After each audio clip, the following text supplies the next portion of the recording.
Я эту светлую идею хочу осуществить у себя на родине, в Якутии. И тут действие перемещается в Санкт-Петербург.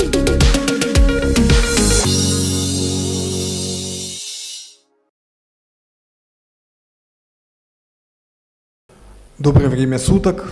Вас приветствует Якутск. Меня зовут Владислав Левочкин, и я люблю литературу так же, как любите ее вы. Мы продолжаем нашу школу драматургов Арктики. Она посвящена памяти нашего якутского писателя, драматурга, лауреата Большой литературной премии Василия Егоровича Хрысхала. И мы благодарим наших коллег, партнеров, прежде всего фонд президентских грантов, а также фонд тотального диктанта и точку кипения Якутск за возможность организации сегодняшнего мастер-класса, сегодняшней встречи. И сегодня у нас в гостях выдающийся писатель, автор многих бестселлеров и лауреат многих литературных премий Дмитрий Глуховский. Давайте поаплодируем.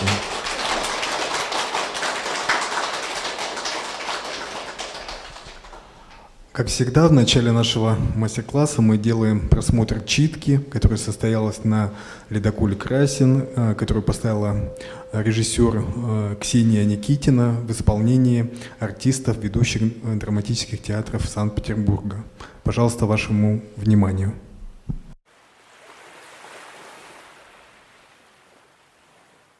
Все имена героев, организаций, компаний и государств в этой книге являются вымышленными. И совпадение их с именами и названиями реально существующих людей, организаций и государств случайны. Рассказ «From Hell». Михаил Семенович, проснитесь, там такое! Потряс профессора Штейна за плечо ассистент. Профессор закряхтел и повернулся на другой бок. Ничего такого в этой бездарной и бессмысленной экспедиции быть не могло. Ничего, кроме кровожадной мошки, способной, наверное, сожрать за 10 минут целую корову. Ничего, кроме комаров размером с откормленную дворнягу. Ничего, кроме пота и водки. Да еще пыль, грязь и камень. Поперся на старости лет. Пшел! Михаил Семенович, бур провалился, и мы что-то нашли. Вас только в последний момент уже стали будить, когда поняли, что нашли. Что нашли? Мы не знаем. Ой, ладно, иди там, я сейчас соберусь. Неужели они нашли то, зачем мы ехали в эту идиотскую экспедицию? Экспедицию, из-за которой он поругался с женой, из-за которой пошел на обострение со своим хроническим простатитом и остеохондрозом.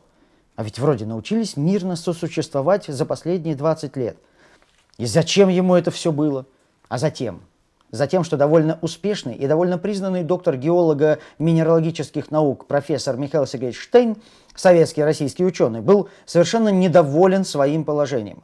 Он шел в науку, чтобы стать великим, чтобы сделать открытия, которые смогли бы перевернуть мир, а наработал в лучшем случае только на 1,5 строчки в энциклопедии. И случись ему откинуть копыта, эти бессмертные ослы в Академии наук еще придут потоптаться на его могиле, а потом сделают все возможное, чтобы статью в 1,5 строчки даже не включали в переиздание. Вражье. А тем временем он сделал величайшее, важнейшее открытие.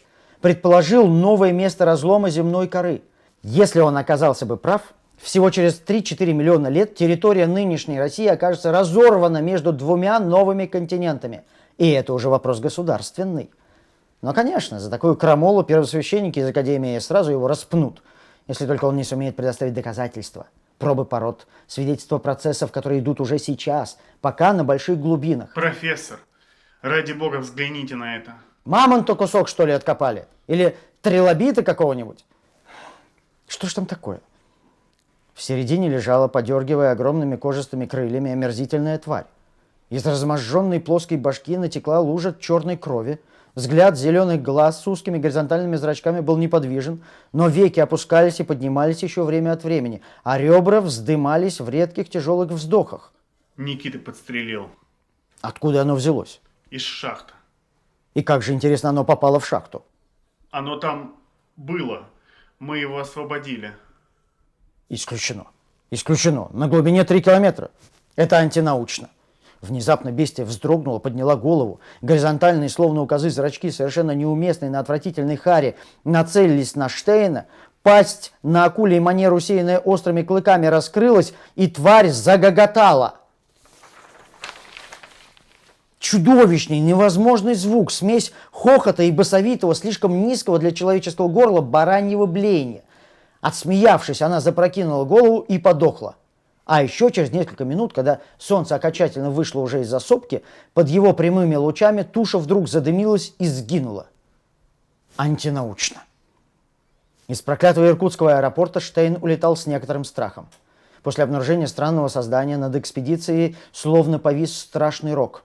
Сторож спился и утонул. Занятые на шахте рабочие после очередной смены сбежали в тайгу и пропали там с концами. Одного из геологов нежданно поразил лунатизм, и во сне он попытался с топором пробраться в профессорскую палатку. И эта история с крылатой тварью, так и не получившая никаких вразумительных объяснений. А потом бур повис над бездной. Огромной, нескончаемой пустоты, вроде пещеры, если забыть, что на такой глубине никаких пещер быть не может. И одно это открытие уже обещало профессору некоторое бессмертие. Только теперь как докажешь? После того, как бригадир спустился в шахту с ящиком динамита и подорвал себя там на километровой глубине. Теперь уже никому ничего не докажешь. Профессор, атеист советской чеканки и космолит по безысходности, сжал в руке образок. Нет, лучше не заикаться даже. Иркутск, Москва на посадку, завопила перегидрольная хабалка в старорежимной униформе. Штейн украдкой прижал образок к губам. Ох, было бы неудобно, если бы коллеги застали его за целованием иконы. Хотя, говорят, Эйнштейн тоже верил. И ничего. А хоть бы даже и застали. В такой истории подстраховаться перед полетом не помешает. А что в Москве? Куда он там сунется со своей доказательной базой? Чего стоит свидетельство геологов, половина из которых летит домой в смирительных рубашках? И все, что у Штейна есть в арсенале, электронные файлы с записанными звуками. В бездну спускали эхолоты и микрофон. Маловато, чтобы перевернуть вверх тормашками всю науку.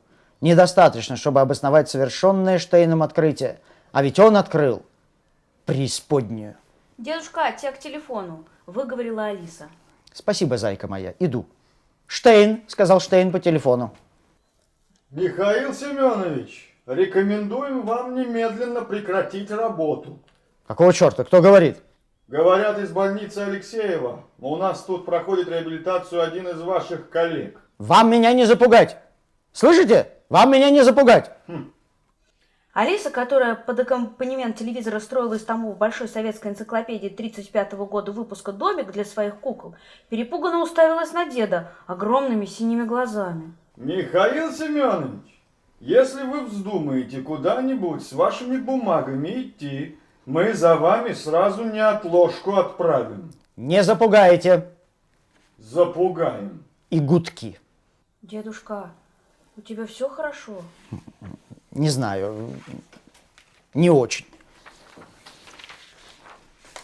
Штейну не хватало сил даже подняться с кресла у телевизора. У пенсионерки Нины Николаевны жизнь налажена, но в этом месяце ее пенсия будет повышена на 7,3%, и все станет еще лучше.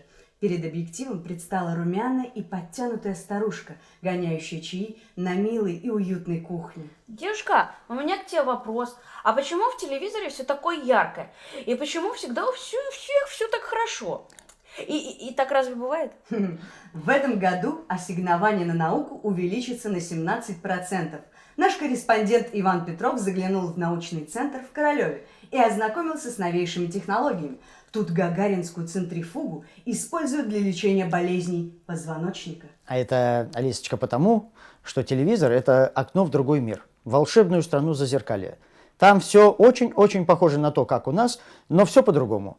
Там люди все счастливые, и у всех все получается, и денег всем хватает. Антинаучно. Ну, других объяснений нет. Дедушка, а вот в это твое зазеркалье можно как-нибудь попасть? Вот хотя бы на минуточку, а? Надо очень хорошо учиться, соврал Штейн. Открыто крупнейшее в мире газовое месторождение. Запасы природного газа месторождения Сахалин-4 по предварительным оценкам составляют более 1,5 триллиона кубометров. Компания «Газпром». Вот, нечего было заниматься тектоникой. А надо было из геологоразведки туда идти, к газовикам. Есть ведь и среди геологов счастливые люди.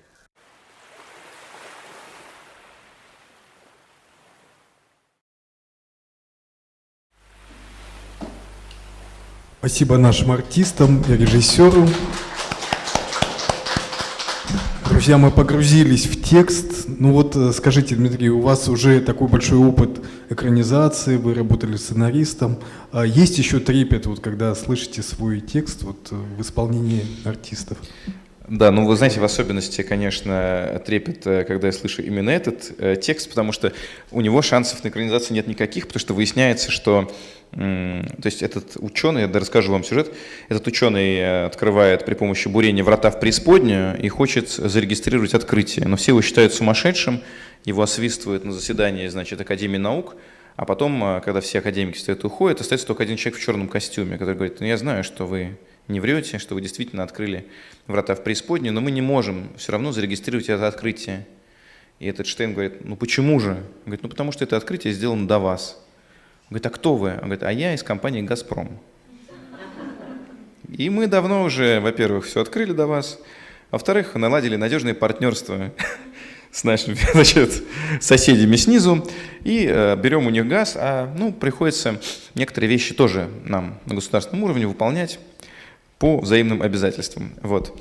И в этом, собственно, главная шутка, что рассказ начинается как такой хоррор-триллер, а заканчивается как веселый такой юмористический, значит, сюжет.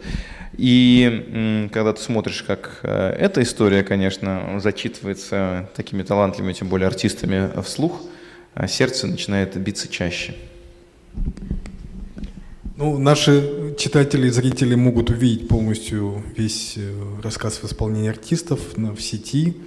И вот в связи с этим тоже напрашивается вопрос,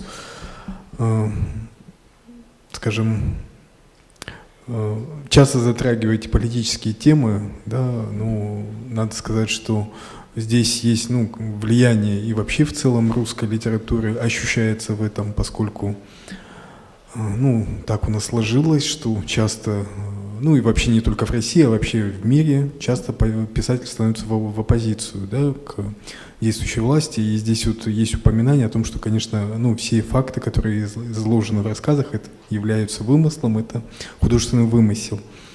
В этом отношении, вот как вы считаете, вообще писатель может быть свободным от политики и может ли он высказывать свои мысли, скажем, не отображая своих политических взглядов? Ну, это сложный вопрос, и меня достаточно часто критикуют за политизированность моих книг и рассказов и так далее. Но для меня это естественная совершенно часть работы моей, потому что я по образованию на самом деле журналист, международник, и за политической повесткой новостной и в России, и за рубежом еще со школьных лет слежу очень внимательно. То есть я в этом и более-менее разбираюсь, и очень этим интересуюсь, и мне кажется, что это очень важная тема для исследования, тем более в такой стране, где все неоднозначно, как у нас, и где, в общем, движение к свободе, от свободы и обратно к свободе идет как бы поршневидно, скажем так, туда-сюда, где власть и народ находятся в отношениях не самых простых и так далее, и где власть осуществляется часто за счет, чаще всего сейчас, по крайней мере, за счет каких-то там манипуляций, дезинформации и так далее. А меня еще, как информационщик, это тоже очень интересует. И обман, и самообман населения, и цензура, и самоцензура. Это все вещи очень интересные и принципиальные для исследования. И мне кажется, что в России политическую повестку от общественной отделить очень трудно. Да? И политическими становятся темы, которые где-то в другом месте были бы, может быть, не такие уж политизированные, как, например, эпидемиология. Да? Допустим, хотя, с другой стороны, ковид везде стал политической проблемой, не только у нас. И в Швеции были серьезные разногласия, и там сейчас в Восточной Европе в связи с закупками спутника, например, и в Израиле, где ускоренная вакцинация населения стала поводом для укрепления позиций действующей власти. И у нас, где занижаются, очевидно, цифры, потому что официальных смертей от ковида 100 тысяч, а разница в смертности с прошлым годом 500 000. И куда делись еще 400 тысяч человек, непонятно, и об этом не говорят. То есть мне кажется, что, во-первых, от этого нельзя уйти, очень трудно уйти, или уходить вообще в какие-то личностные совершенно истории, взаимоотношения между мужчиной и женщиной, родителями и детьми, и вообще, ну, всячески осторожненько так вот эту повестку обходить. Но, по счастью, на самом деле, в России мы все еще гораздо в большей степени имеем дело с самоцензурой, чем с цензурой. И мой пример, в общем, об этом говорит, и это доказывает, сколько бы я не критиковал действующую власть и на каких-то радиостанциях, и в интервью. Вот, пожалуйста, тем не менее, я приезжаю, значит, в Якутию, становлюсь автором «Тотального диктанта», никто мне никакие площадки не забирает, значит, ничего мне не обрезает, и я относительно свободен как бы в том, чтобы продолжать свою творческую карьеру так, как хочу. Да? Книжки мои издаются, вещи мои экранизируются, ну, каждый раз так, ну, ладно, там, типа, допустим, вот текст, там они там думали, снимать, не снимать, все-таки поставили, значит, топи, они такие покряхтели, значит, поставили тоже в эфир. Ну, дальше какие-то возникают определенные проблемы с этим, допустим, но, тем не менее, все не так плохо. То есть люди гораздо чаще сами себя в чем-то ограничивают и сами себя подвергают цензуре, на упреждение работая. Может быть, потому что с советских времен сохранился какой-то вот такой суеверный практически страх перед властью и перед нежелание даже как-то выражать свое мнение, спорить на всякий случай, да. Люди, может быть, не очень понимают, что этим они как бы, это такая жертвенная психология, а жертвенная психология, жертвенное поведение, оно предрасполагает как бы абьюзера к абьюзу, да, то есть надо ли жертвенно себя так вот особенно как-то вести. Интеллигенция, с моей точки зрения, находится, вот если есть какие-то весы, да, вот здесь находится как бы государство, а здесь вот находится как бы интеллигенция. Так называемый простой человек не очень информирован, во-первых, о ситуации, он не очень в ней разбирается, не понимает причинно-следственных связей, и больше того, он просто занят повседневным выживанием. То есть его трудно упрекать в том, что он слишком там доверчив, все списывает на происки врагов, пятой колонны или американцев, и не понимает, почему так все в его жизни обстоит, как обстоит. Но, так сказать, государственный аппарат достаточно проинформирован, да, но он, разумеется, заинтересован. То есть люди работают и все устраивает. Интеллигенция не встроена в это, но она тоже понимает картину мироустройства. И вот ее функция последние 1000 лет, наверное, ну там сколько она там появилась, 300, допустим, лет, с момента образования какого-то просвещенного класса в России в петровские времена, она, значит, должна, как я это вижу, просвещать народ. Вот сам ты разобрался, у тебя было какое-то стартовое преимущество, ты родился в образованной семье, тебя отправили в правильную школу, ты был интегрирован в определенную среду образовательную, ты разобрался в ситуации, ты понимаешь, как на самом деле, ты понимаешь, что не во всем виноваты американцы, что-то здесь мы сами накосячили, ты понимаешь, как устроена, значит, система распределения благ, где перекосы, где нарушения, почему люди так живут, как они живут, как это можно улучшить. И ты должен своими открытиями, пониманиями постепенно делиться как бы с людьми. И это, мне кажется, миссия, то есть на интеллигенцию, к которой я себя не отношу, возложена вот эта просветительская миссия. То есть люди должны, ну, интеллигенция должна как быть с народом, да?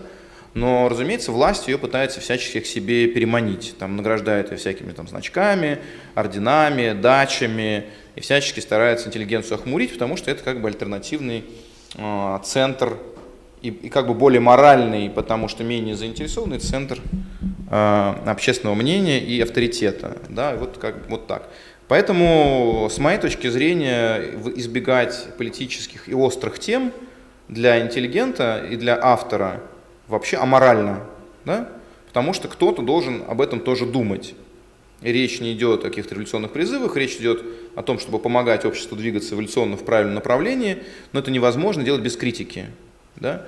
И патриотизм, у меня вот, когда меня выбрали филологический совет «Тотального диктанта», автором, собственно, «Тотального диктанта», были упреки, значит, в мой адрес в том, что я, дескать, русофоб.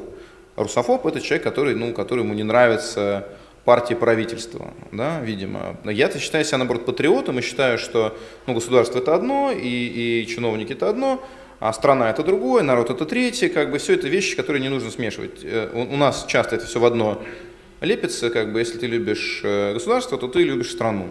Но государство это управленческий аппарат, он может быть несовершенен. Вот. И патриотизм, с моей точки зрения, любовь к родине, это желание Родине развиваться, двигаться в правильном направлении. Да? Гуманизация, большая свобода, большая защита прав и так далее. Вот. И любить Родину, значит, желать ей лучшего. А как ты будешь желать лучшего, помогать ей двигаться, если ты не указываешь на какие-то недостатки и не пытаешься их каким-то образом поправить. Вот. Поэтому совсем избегать этой повестки, мне кажется, не только скучно, но и не совсем морально. Вот развернутый ответ на этот вопрос. Спасибо. Хорошо, друзья, будем говорить о творчестве, да? Мы закроем эту тему. Владислав, вы не краснели, нет, пока? Владислав – это представитель государства с человеческим лицом. Да, да. Они тоже разные. Они тоже разные, да.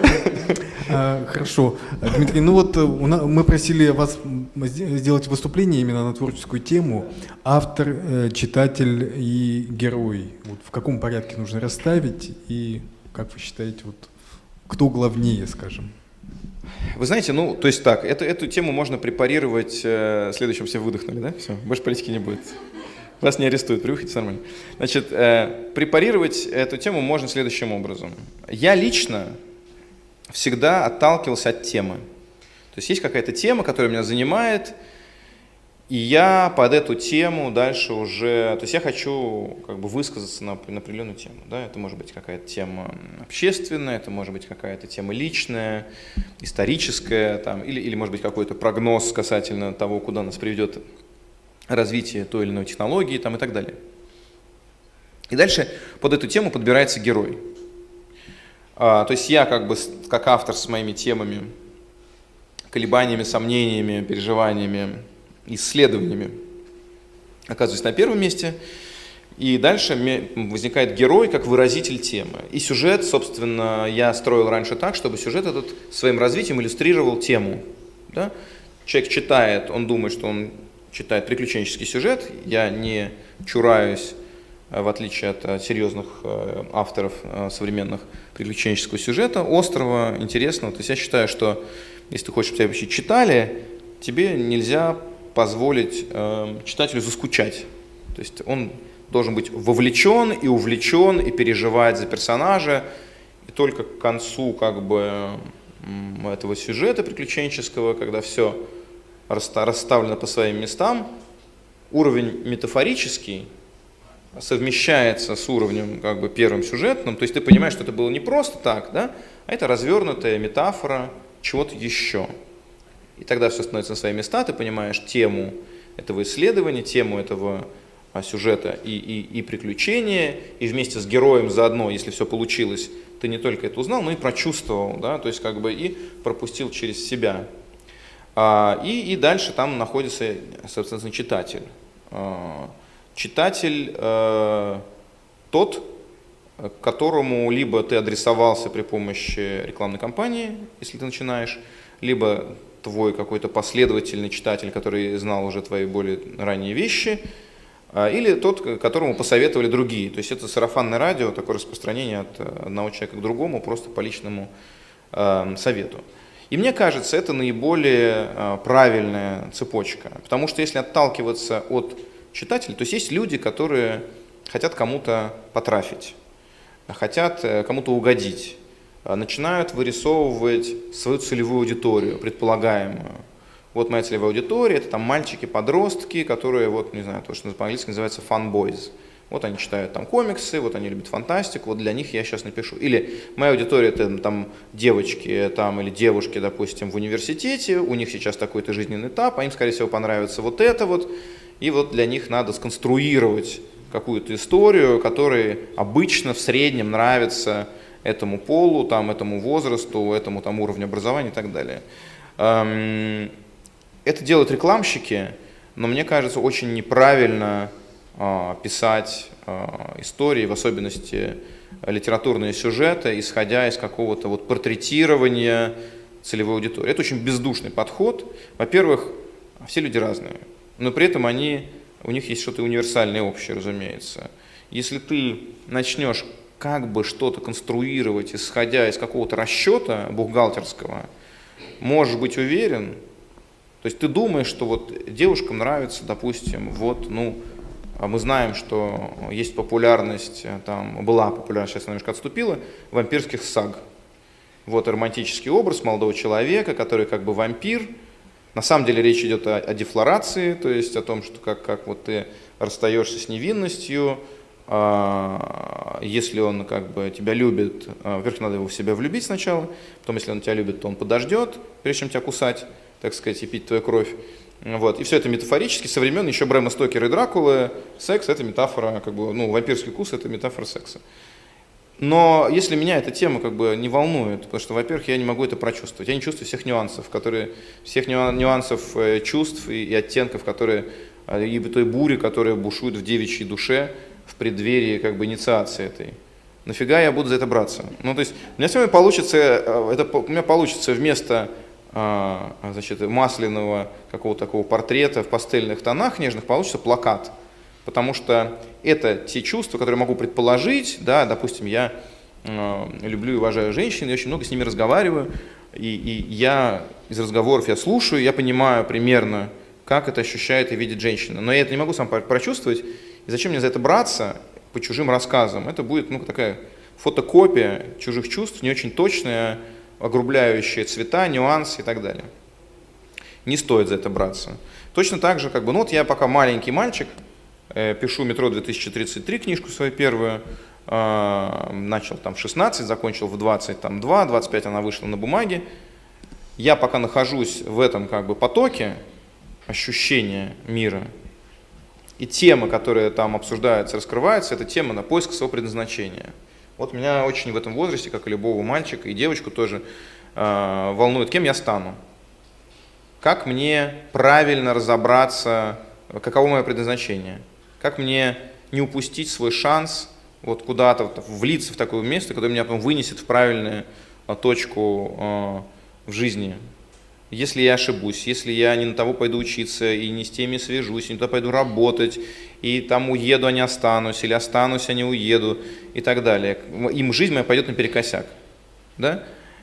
Поиск предназначения. И метафорически, это все, даже не то, что метафорически, это одно из важных смысловых наполнений книги «Метро 2033», когда главный герой, сам еще такой молодой мальчик, пытается понять, вот ему надо быть защитником Отечества или ему нужно вообще вот стать каким-то посредником между враждующими мирами. То есть он должен брать оружие, там, щит, меч и отбиваться от врагов, или ему нужно стать таким переводчиком, который поможет наладить вообще контакт с этим врагом. Он при этом боится воздействия врага на себя, боится подпасть под его влияние и так далее. Или другая какая-то тема, то есть связанная с тем, что я значит, ну, родился в 79-м, и Советский Союз распался, когда мне было там, типа 12 лет.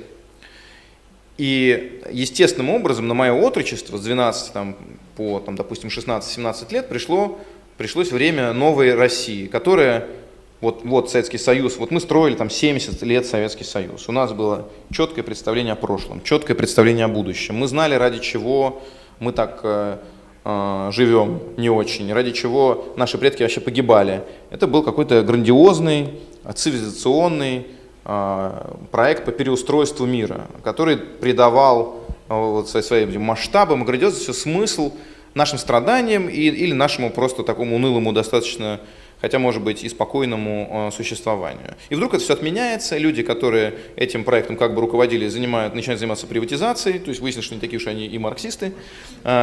Вот. И все, за что они нас заставляли верить, они сами, оказывается, не верили, потому что они, собственно, являются главными там, бенефициарами нынче приватизации и так далее. И мы как бы остаемся сами такие по себе, все начинает разваливаться, вклады сгорели, республики советские отвалились, значит, деньги кончились, все приходит в упадок, фонари не горят, асфальт потрескался и так далее.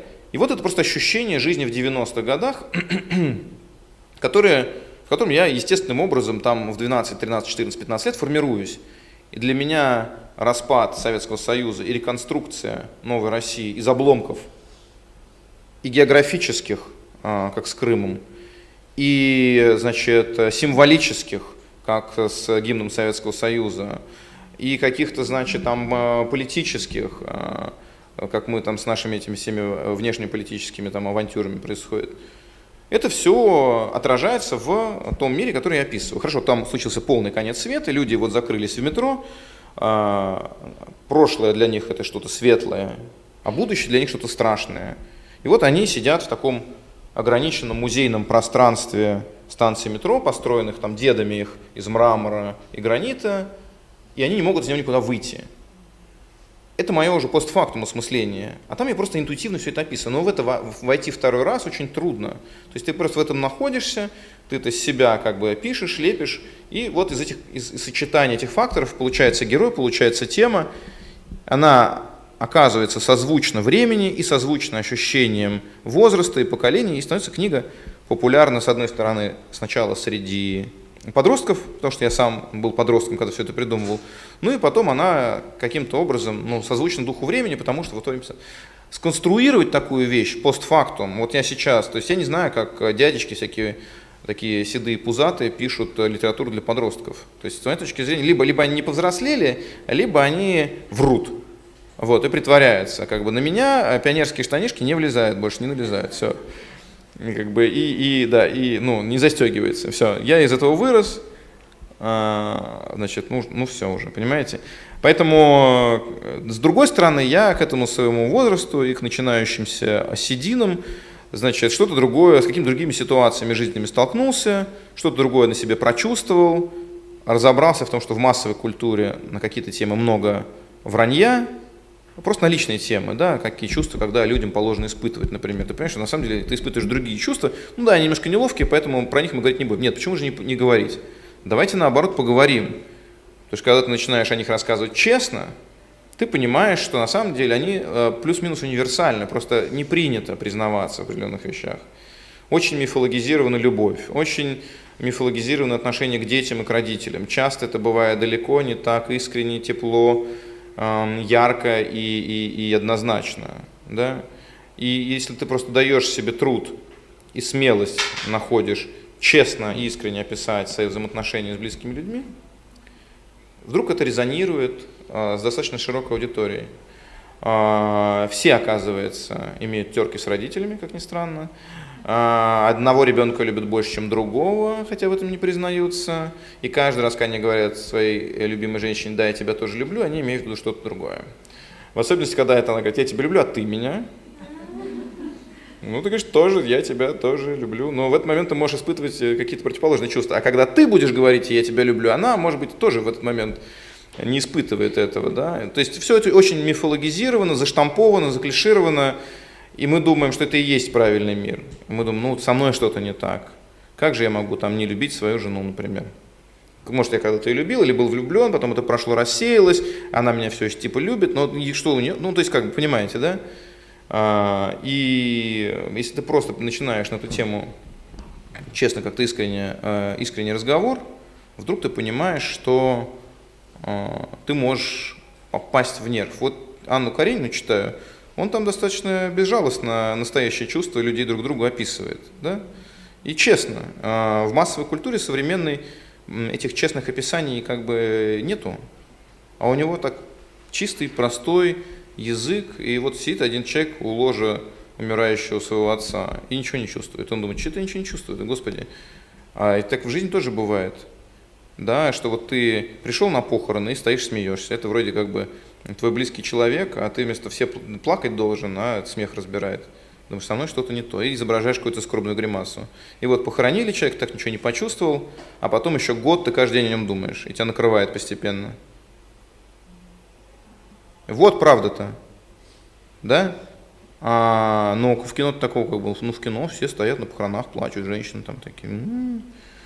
Кто из них что чувствует, как бы неизвестно. Но, то есть, если есть возможность, вот к чему я говорю, и в каждом возрасте найти что-то точное, пронзительное и настоящее, что ты можешь как бы описать. Конечно, Толстой уже описал все. А Достоевский вообще был псих, поэтому как бы на его описание лучше не ориентироваться, потому что у него специфика психиатрическая.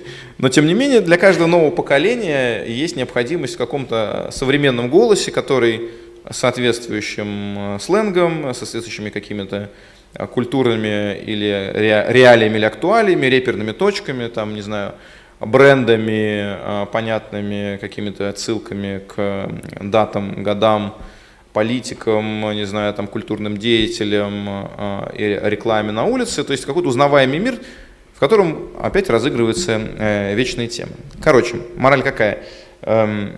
Отталкиваться от читателя, с моей точки зрения, не нужно. Тем более в литературе, у которой нулевой бюджет.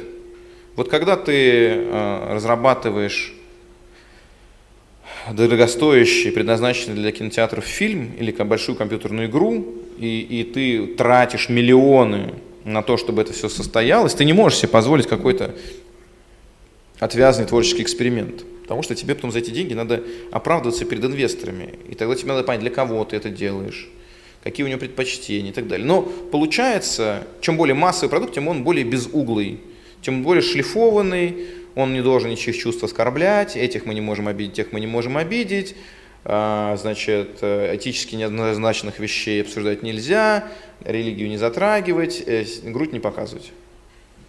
Да, матом не ругаться. Ну и получается такой, там, доярка, и любовь доярки, там, из Хацапетовки, там, что-нибудь такое. Или Екатерина II, но давайте не задавать вопрос там завоеваний, кого там они там, кого как, чего там завоевывали, все вот это лишнее.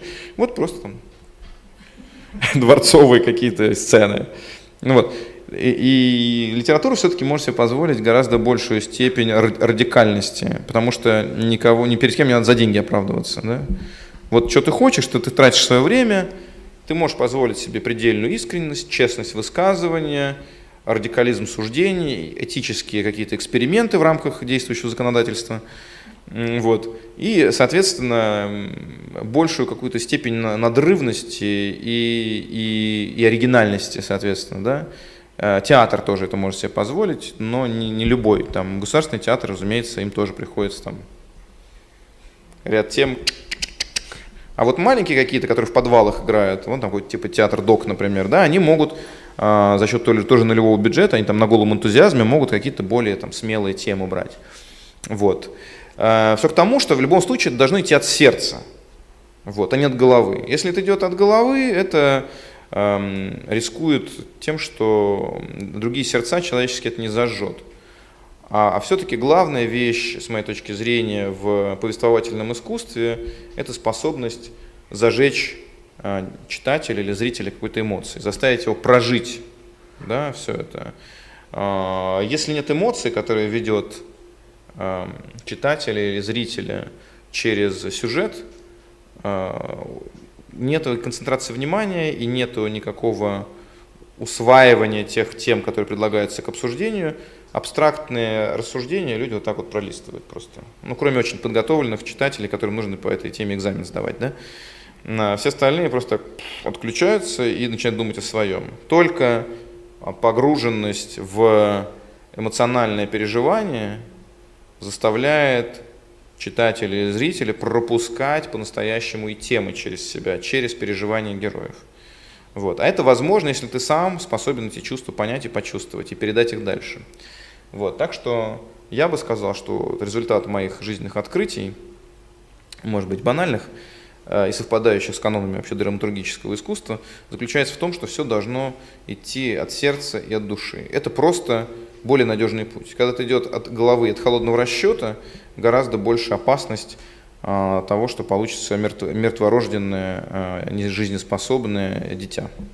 Дмитрий, ну вот у нас, конечно, много вопросов будет у аудитории, и у нас на самом деле зрители со всей страны нас смотрят, и я с удовольствием хочу передать слово Центральной городской библиотеке имени Толстого, Севастополь, модератор Елена Нутраченко, пожалуйста.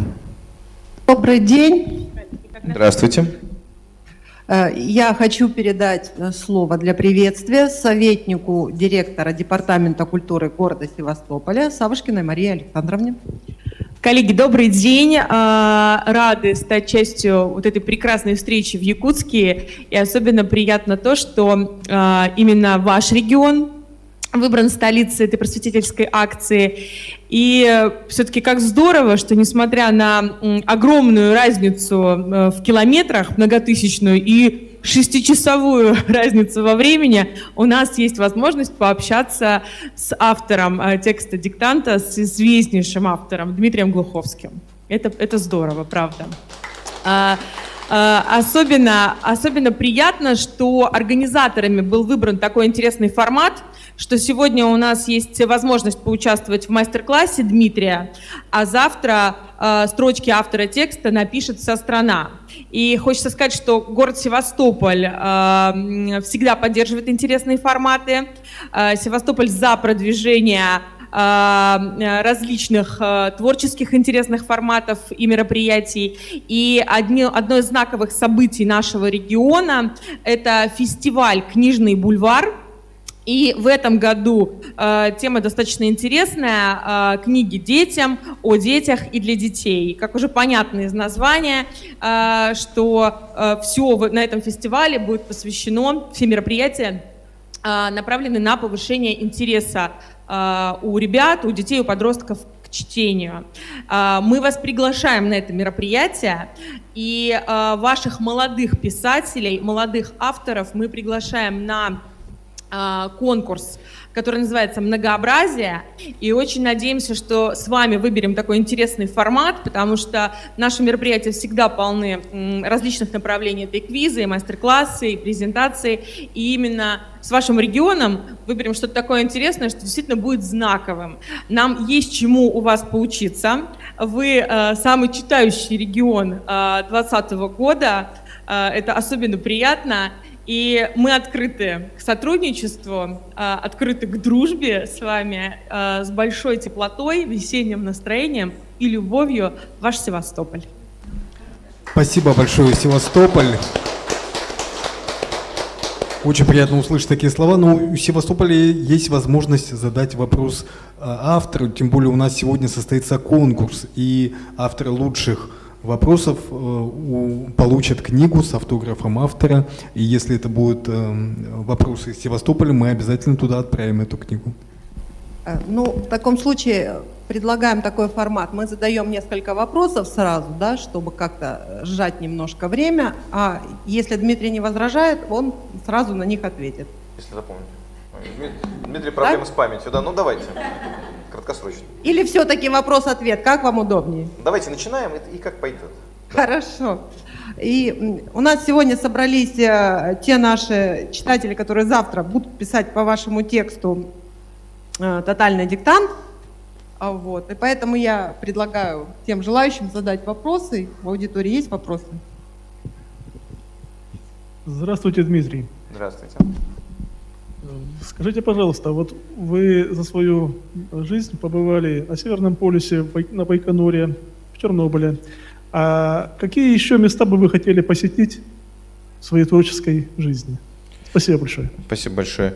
Слушайте, ну на самом деле есть масса мест, где я никогда не бывал. И вот в Африка, Черная Африка, например, вообще совершенно для меня континент неисследованный. В Юго-Восточной Азии я тоже не бывал никогда. Я бы с удовольствием и в Антарктиде бы побывал.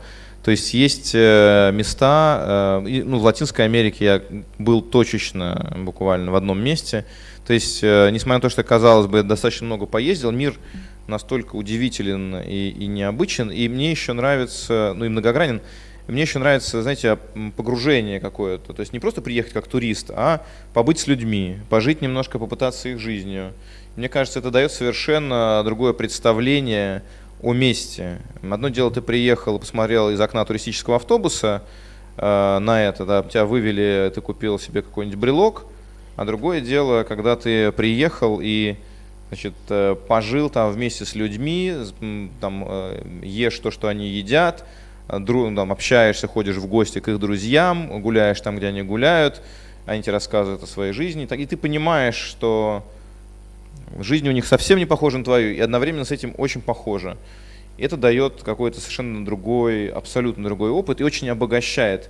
И в целом я хочу сказать, что вот я вообще москвич, но когда мне было 17 лет, я уехал учиться в Израиль. Израиль совершенно какая-то инопланетная по сравнению с Россией страна, с другой ментальностью, с другим непохожим абсолютно языком, с другими проблемами. Она находится последние там 50 лет, сейчас уже 70 лет в состоянии войны со своими соседями, и там ты все время боишься за свою безопасность. Ты никогда там не знаешь, заходя в автобус, выйдешь ли ты из него, да, и так далее. И при этом она крошечная, это не бесконечная, безграничная Россия, а страна, которая, кстати, меньше Московской области. И пожив в такой стране несколько лет, вдруг ты приобретаешь совершенно другие перспективы на явления, которые казались тебе понятными. Потом я жил после этого в Германии год.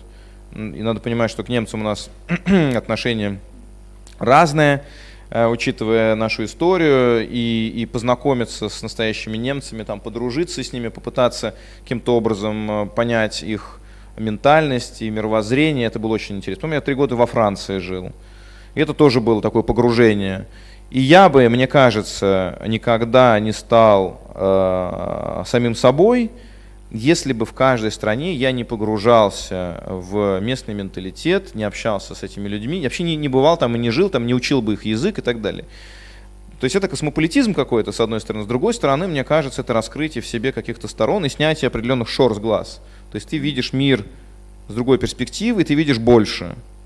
И это очень был полезный опыт. Поэтому дальше продолжать ездить, иметь возможность жить в каких-то еще странах, и потом из них возвращаться в Россию, это очень крутой опыт, который, мне кажется, в особенности молодым важен. И я поэтому каждый раз, когда у меня есть доступ к молодой аудитории, всегда топлю за то, чтобы молодежь ехала учиться за границей и дальше какое-то время там работала, прежде чем возвращаться в Россию, потому что такие люди, подключенные к тому, что происходит вообще сейчас во всем мире, даже для своей родины будут гораздо полезнее. Вот. И это просто необходимо, потому что мир очень быстро развивается, и нужно с ним синхронизироваться, не закукливаться, а наоборот максимально открываться и быть на одной волне с теми огромными изменениями, которые сейчас по всему миру происходят. Вот, отвечая на ваш вопрос. Спасибо большое, Дмитрий. Мне очень понравился ответ на мой вопрос. И я, с позволения наших коллег, хочу задать вам еще один вопрос и пожелать вам от себя лично. Вот вы сказали, что вы были во многих странах Европы, назвали Израиль, Францию, Германию. С моей стороны, я бы хотел сказать так, что так сложилось исторически, что вся Европа так или иначе была в гостях в Севастополе на всей исторической перспективе. И была вот на этом оселке, да, исторической нашей великой страны. Я бы вам хотел пожелать, чтобы вы среди своих, так сказать, в свое занятое время все-таки нашли момент и посетили наш великий исторический город, посмотрели на наши памятники культуры, истории, связанные с историей нашей огромной страны. Вот. Как бы так. Я надеюсь, большое. Что опыт посещения нашего города найдет отражение в вашем творческом деле. Спасибо Я большое. вам это искренне желаю. Как-нибудь доеду. Всего хорошего вам. Спасибо. Спасибо большое. Спасибо Севастополю. Мы тогда перейдем на нашу площадку. Пожалуйста, присутствующие в зале, у вас тоже есть возможность испытать свою удачу и задать вопрос нашему гостю. Так, пока мы думаем, вот установлен микрофон, пожалуйста, подходите, занимайте очередь. Не стесняемся. Пока мы думаем, такой вопрос хотел бы уточнить. Тоже, возможно, у меня есть шанс получить автограф. Дмитрий, вообще получается, вы сейчас только писательством занимаетесь, вы не занимаетесь журналистской деятельностью? Вы знаете как, я иногда пишу колонки для своей любимой «Новой газеты», но это колонки публицистические, то есть журналистской деятельностью как таковой я не занимаюсь. И меня периодически зовут в эфиры каких-то радиостанций, я там тоже мелю языком с большим удовольствием, но это тоже не журналистика. То есть я пишу книжки, или разрабатываю сюжеты для каких-то других. То есть у вас был, получается, переход из профессии журналиста уже собственно, в искусство, в литературу. Насколько он вам легко дался, вам нужно было на что-то решиться, потому что, как правило, вообще заниматься только писательством не каждый может себе позволить, да, обычно, мы уже с другими авторами тоже общаемся, обычно совмещают либо с преподавательской деятельностью, либо журналистской, либо с чем-то еще. Знаете как, я начал рано, в 3 года примерно, заниматься литературной деятельностью. Значит, мама мне, когда мне было, вернее, 2 года и 7 месяцев, мама мне рассказала про то, как, значит, Пушкин стрелялся с Дантесом на Черной речке. Я не знаю, зачем это сделала. Детская травма. И я решил писать книгу про Пушкина. Я вырезал вот этот, где вокруг скрепки из тетрадки этот кусочек, и начал писать про Пушкина, но буква «Н» не влезла, и тогда я стал писать про Пушки. Значит, это вот первая книга, которая, значит, датирована вот этим до 3-летним возрастом. Она была, значит, посвящена пушкам и как сделать так, чтобы они стреляли. Дальше, к 5 годам у меня уже были, я завладел папиной пишущей машинкой и, значит, одновременно занимался политической публицистикой уже, писал про дедушку Ленина и какой он молодец. В то время это было в тренде. Значит, как он думает о судьбах Родины, как он там сидит в разливе, а как в это время страна бурно электрифицируется. Сейчас она газифицируется. Значит, и в это же время я писал какие-то там детективы про советских милиционеров и приключения каких-то зверей в лесу. То есть к чему? К тому, что журналистика и литература меня интересовали в параллели всегда. И когда я работал по первой своей журналистской специальности во Франции на телеканале Евроньюз, мне было 22 года, когда я пришел туда работать, одновременно с этим я уже вот писал «Метро-2033». То есть я разрабатывал, это было мое хобби, и в общем остается. Все, что связано с писательством, это не столько работа, и я не уверен, что призвание, сколько хобби и способ, ну, как-то себя реализовать, сделать что-то такое, что доставляет тебе удовольствие и при этом позволяет чувствовать, что ты себя реализуешь, воплощаешь и ну, заявить о себе. То есть мне не было какого-то момента острого выбора между одним и другим. Я опубликовал «Метро-2033», когда еще работал. Был момент, когда я решил уйти с работы. Сначала с телевидения, и потом я еще какое-то время продолжал работать на радио. И потом уже, когда стало очевидно, что... Вы знаете, я как женщина, которая вот уходит постепенно от мужа к любовнику. То есть, ну, как бы женщина же никогда не расстается, ну, бывает, что когда совсем уже вилы, женщина, конечно, уходит в никуда, но чаще всего, то есть женская измена, мне кажется, это когда ты здесь плохо, ты начинаешь искать, где будет лучше. Там, поулыбалась, там, пофлиртовала, там, не знаю, там, на рабочем месте, потом начинаешь потихонечку так переносить вес, как с кочки на кочку на болоте. Так вот раз, поставил вторую ногу, вроде стоит, не проваливается, потом одну подняла, все еще стоит, и только после этого аккуратно переносишь вторую ногу тоже на эту кочку, да? Значит, когда ты уверен, что это не в никуда, а что это как бы к другому, гораздо более симпатичному человеку. И вот также я переносил вес свой, значит, из журналистики в литературу. Когда я уже понимал, что вроде бы там и там я стою достаточно твердо, после этого аккуратно поднял одну ногу и попытался переставить ее вот на литературную кочку. Вот.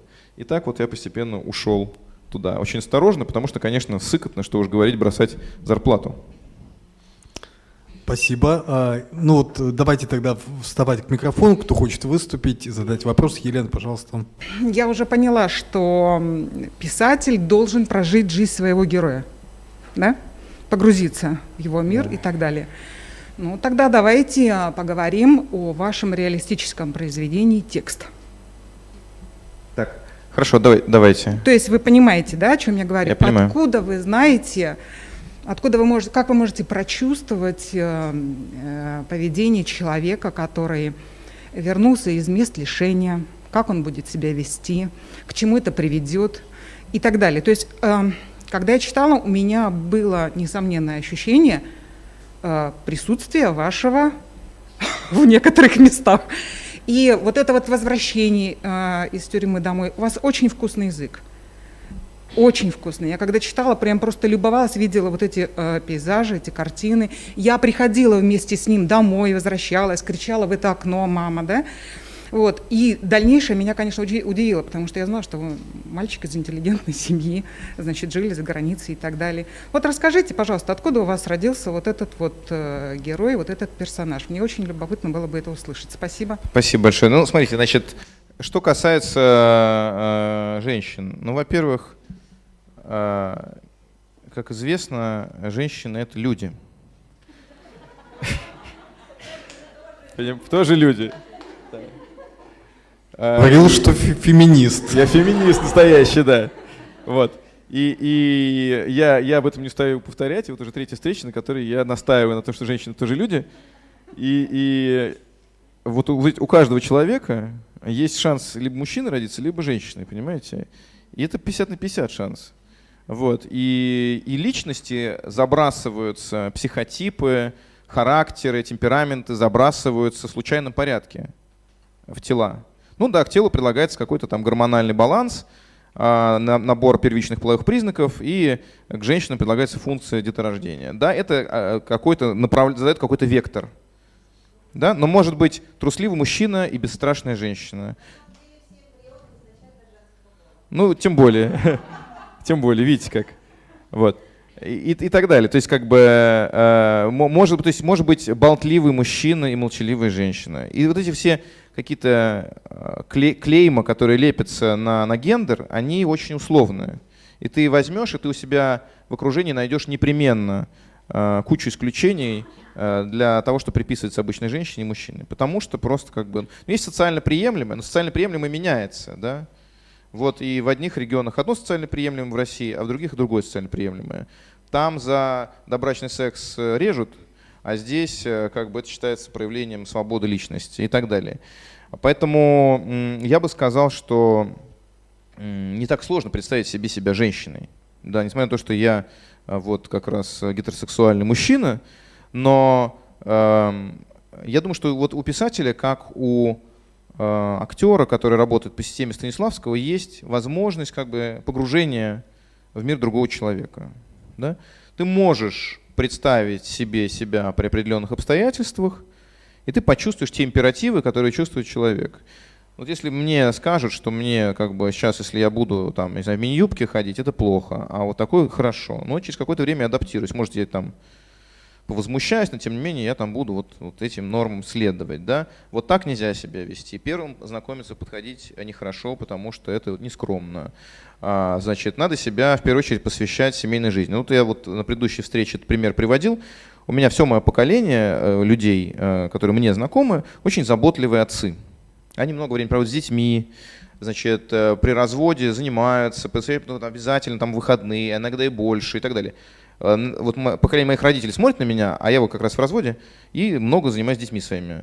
Вот. Они говорят, какой ты молодец, вот какой вот вообще ты удивительный. Я говорю, ничего удивительного, у меня все мои друзья, у кого есть дети, все так же себя ведут. Но это же новая какая-то тема. Потому что для них, для тех, кому сейчас 60, это типа, ну, мужик, он там на работе, там что-то он там в шахте, там в забое, что-то это, а женщина сидит с детьми. Все уже не так. Значит, люди быстро и относительно, вот сейчас вот этот весь дебат по поводу гендера, по поводу феминитивов, ну вот новая какая-то волна там, которая еще больше выравнивает мужчин и женщин в правах, слава богу. Но это все говорит о том, что все-таки разница в личности и психотипе, она гораздо важнее, чем разница в гендере. Да? И поэтому несложно представить себе себя женщиной, раз.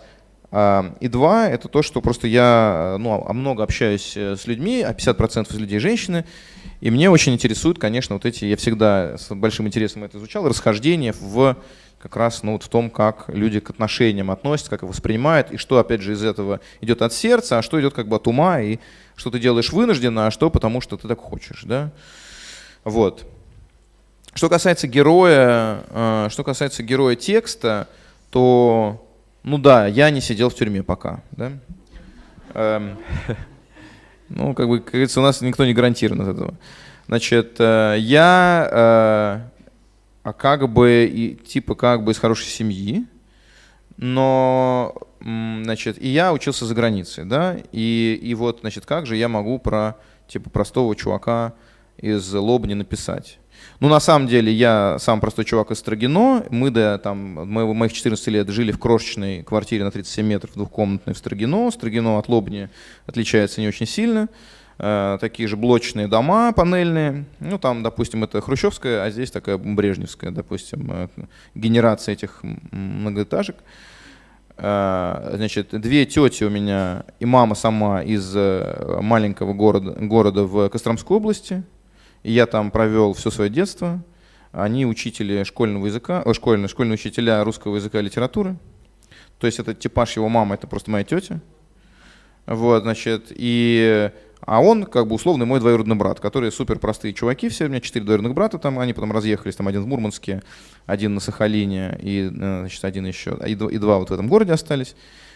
Вот, все, то есть я как бы, ну, понятно, что я приезжал на все каникулы туда, я, конечно, был таким городским мальчиком, немножко борчуком, но, тем не менее, все это вот, ну, как бы, реальности, реалии, которые я понимаю, чувствую, и больше того, они для меня родные, да, поскольку это все детство, оно гораздо более глубоко сидит, чем какие-то уже более наносные, более поздние опыты, связанные с моей там заграничной жизнью или еще чем-то.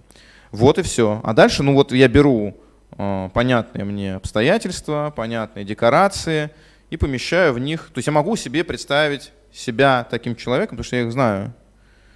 За французского революционера я бы не стал писать книжку, потому что там слишком много нюансов, да, и воспитательных, и личностных, и социальных, которые я не могу себе представить. Здесь ничего сложного нет. Но все равно я еду в Лобню, нахожу дом, куда я заселяю главного героя, я хожу, изучаю, что там вокруг, фотографирую там на телефон всякие ржавые карусели, всякие помойки в граффити, думаю, где он там водку будет покупать, где он там будет, у него ларек с шаурмой, как школа, нашел школу, как он идет к школе, подумал, где будет жить его девушка, заселил девушку в какой-то дом, нашел ее балкон, подумал, как он будет кричать, где они там целовались, чем пахнет в этом балконе, понюхал в подъезде, там кошками, мочой или паровым отоплением, 3 основных запаха советских подъездов. Вот, значит, и вот так, да. Потом я еще все равно, сначала я полагаюсь на свою способность перевоплощения вот этого по Станиславскому, но потом я все равно даю еще 2 заключенным бывшим вычитывать это. И только когда они мне говорят, что это про них,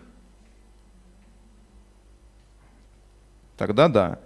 А за милиционера я даю вычитывать милиционерам и сотрудникам наркоконтроля, которые мне рассказывают, один рассказывает про то, как работают они, а другой про то, чем они там злоупотребляют. И вот из этого всего я складываю уже какой-то выверенный как бы текст, в котором нет никаких факапов. Вот так. Здравствуйте, Дмитрий. У меня к вам один вопрос. Вот на протяжении большей части истории мы, как жители Европы, хоть и восточные, хоть и западные, к нам всегда отображается западная культура Европы, России. Но в последнее время, в 21 веке, начала складываться мультикультурность. Мы больше начали осматриваться на корейские, японские произведения. И вот как раз в Якутии начало процветать якутское кино, как бы тоже отображающее свою культурность, свою уникальность. И как вы считаете, является ли это, как долго будет проходить этот процесс и повлияет ли оно на мировую культуру в целом? Вообще, да, спасибо большое. Вообще, в принципе, это естественный процесс, это глобализация называется, да, и интернет, и отдельно спасибо большое всем пиратам, которые сливают во ВКонтакте как бы дорама и аниме и все остальное, и японский какую-то классику хоррора из 30-х годов, и европейское какое-то кино, там, не знаю, там «Новая волна» и так далее. Все подряд. Это как раз и помогает нам синхронизироваться. И дораму смотрят не только как бы люди с азиатским внешним типом. Да? Дорама очень популярна и в Москве, и в Питере, везде. Ну да, просто может быть проще на себя примерить как бы японскую моду, да, потому что типа нормально ложится. Я смотрю, вхожу прям по Якутску, этого раньше не было, а я в прошлом году в Японии как раз 3 недели провел, думаю, блин, вообще, во-первых, люди как бы, ну, все там, не знаю, там очки, там какие-то там пуховики, а просто оттуда. Ну и очень смешно смотреть, как подростки прямо еще перенимают как бы вот это все. И там девочки вот так вот ходят, как японки, так вот, семеня. То есть, ну, окей. Это все равно как бы, ну вот, знаете, вот я приезжаю, например, когда в Нью-Йорк, они вот там как бы американцы, да? Но будучи американцами, они там на 2-3 вопрос, знакомясь, они говорят, типа, ну а какие у тебя типа корни? И это нормальный вопрос. А корни у них всех смешанные. И там бабушка филиппинка, а дедушка поляк, а другой дедушка немец, а третий дедушка, а другая бабушка там, допустим, еврейка. И одно дело, когда ты делаешь экзистенциальный выбор в России, русский ты или еврей, это непростой выбор, да. А другое дело, когда ты выбираешь между филиппинцем и поляком, тут конфликта никакого нет. Ты можешь быть и филиппинцем, как бы, и поляком. И все это в тебе, и значит, с одной стороны у тебя такие были национальные праздники, а с другой такие национальные праздники.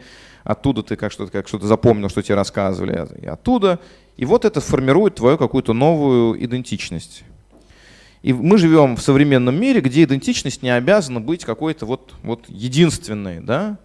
Ты можешь вполне расти и на дораме, и на аниме, и быть при этом, как бы писать, допустим, на русском языке или снимать кино при этом на якутском. Вот. И, соответственно, как бы принадлежать и тому, и другому одновременно, и не нужно выбирать. И больше того, Россия — это страна супер многонациональная. Да, это какая-то другая немножко модель плавильного котла, допустим, чем США, потому что США — страна иммигрантов, и люди приезжают туда в какой-то степени желая забыть о своем прошлом, потому что им дома было нехорошо. Да, а здесь это все-таки империя, которая постепенно прирастала территориями, где-то мирно, где-то не мирно, потом выравнивая все. Национальная политика была сложная. С одной стороны, разрешали всегда меньшинствам типа учить языки, с другой стороны, не давали слишком большой воли националистическим каким-то трендам, потому что это будет тогда распад и дезинтеграция. Сложно.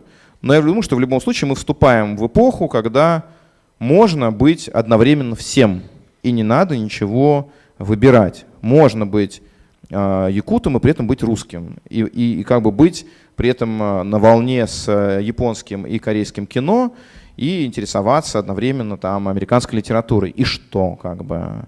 Да, я не вижу здесь точек преткновения. И культура, с моей точки зрения, не должна быть точкой опоры для каких-то политических любых манипуляций.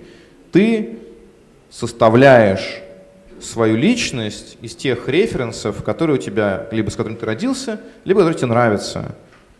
И в этом ничего такого нет. И пример вот этих людей, которых встречал там в Нью-Йорке, или в Лос-Анджелесе, или в Лондоне, или еще где-то, там, или в Дубае, там, и такие космополитические города, куда люди там приезжают с разным бэкграундом, и еще знакомятся, там, и женятся, и у них родятся дети вообще непонятно к какой культуре, национальности относящиеся. Это, в принципе, вектор, в котором будет двигаться весь мир. Да? И стесняться здесь нечего, так и выглядит будущее. Вот. И больше того, я считаю, что каждый человек должен учить несколько языков, чтобы с одними говорить на одном языке, с другими на другом языке. Друзья, еще 2 вопроса. Вы были в очереди, да? Тогда 3, да? И потом нам нужно сделать подключение, поэтому больше пока не встаем. Хорошо? Хорошо, у меня было 2 вопроса, но задам тогда один. Сюжет многих ваших книг, наверное, к удивлению или к сожалению, оказался пророческим. И как вы считаете, это какое-то писательское чутье, может быть, дар провидения или закономерность современных реалий? Я думаю, что просто я достаточно наблюдательный человек, и меня интересует как бы суть процессов. Понимаете? То есть вечные темы и есть текущие декорации, которые эти темы подтверждают. Ты понимаешь, почему люди поступают так, почему государство так поступает, почему общественные группы так поступают, почему мужчины и женщины мотивация в отношениях себя как-то ведут. И когда то есть я всю жизнь так или иначе, не то чтобы специально академически, но просто из-за природного любопытства занимаюсь изучением этого. И когда ты какие-то процессы, суть их понимаешь, ты можешь их как бы проецировать на будущее. То есть вот сейчас процесс идет, мы дошли до этого момента, дальше будет вот это. И ты дальше рассказываешь, что будет, где мы будем через год, через 2, можешь догадаться, через 4 года, через 5. И с точки зрения, не знаю, там, политики, с точки зрения общественных каких-то там перемен и так далее.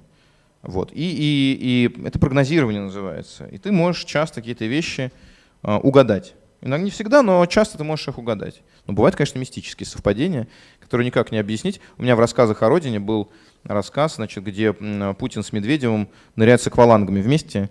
Там, правда, они, значит, от акул спасаются, но вышел рассказ, и через 2-3 года они взяли и нырнули вместе с аквалангами. Может быть, в администрации прочитали президента, да, у меня там как бы есть знакомые люди. И такие, кстати, тема. Я говорю, Сергей Владимирович, надо будет нырнуть с аквалангами. Но, конечно, полет со стерхами я предусмотреть не мог никак. Это было очень смело, очень радикальный шаг. Здравствуйте. Прошлый мастер-класс школы драматургов Арктики был с Андреем Геласимовым, и мы обсуждали тип северного человека. Вот вы были в Якутске 2 раза, и, очевидно, имеете какой-то опыт общения с людьми, которые проживают на севере. И, наверное, у вас сложилось какое-то представление о северном человеке. Итак, вопрос. Какой же он, северный человек, по вашему мнению? Спасибо. Спасибо большое. Слушайте, но если говорить о... Я не взялся бы прямо утверждать, что северный человек, он какой-то вот не такой. Ну, во-первых, просто люди здесь, разумеется, просто из-за того, что город меньше, более открыты, да, потому что в больших городах, в особенности конкурентных, и куда люди приезжают, определенный тип людей приезжает, чтобы преуспеть, бросают свои дома, семьи и едут за успехом. Это люди с определенным заводом внутри, серьезным, пружиной, конкурентные, заточенные на успех, значит, ну и даже если они эмпатичны, да, они эту эмпатию подавляют в себе, потому что это мешает им конкурировать. И они не слишком доверчивы, потому что, опять же, они находятся в очень конкурентной среде. Большой город, Москва, фактически можно в России преуспеть только в Москве, по-настоящему вот что-то сделать такое, прорваться. Да, очень маленькие шансы, оставшись в каком-то небольшом... С интернетом больше этих шансов, да, стало. И с отсутствием необходимости подключиться вот прям к какому-то такому физическому присутствию там, да. Можно там какой-то блог сделать, и можно песню спеть, и можно, не знаю, что-нибудь такое отчебучить, как вот происходит с якутским кинематографом, локально и на низких бюджетах, который при этом за счет своей уникальности, необычности, оригинальности выстрелит более широко.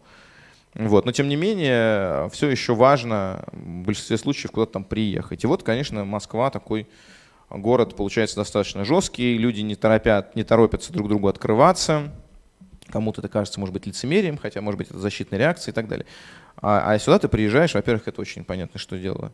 Люди очень радушные, люди очень открытые, никому не нужно выпендриваться, нет необходимости надевать маски. Вот, ну, такое.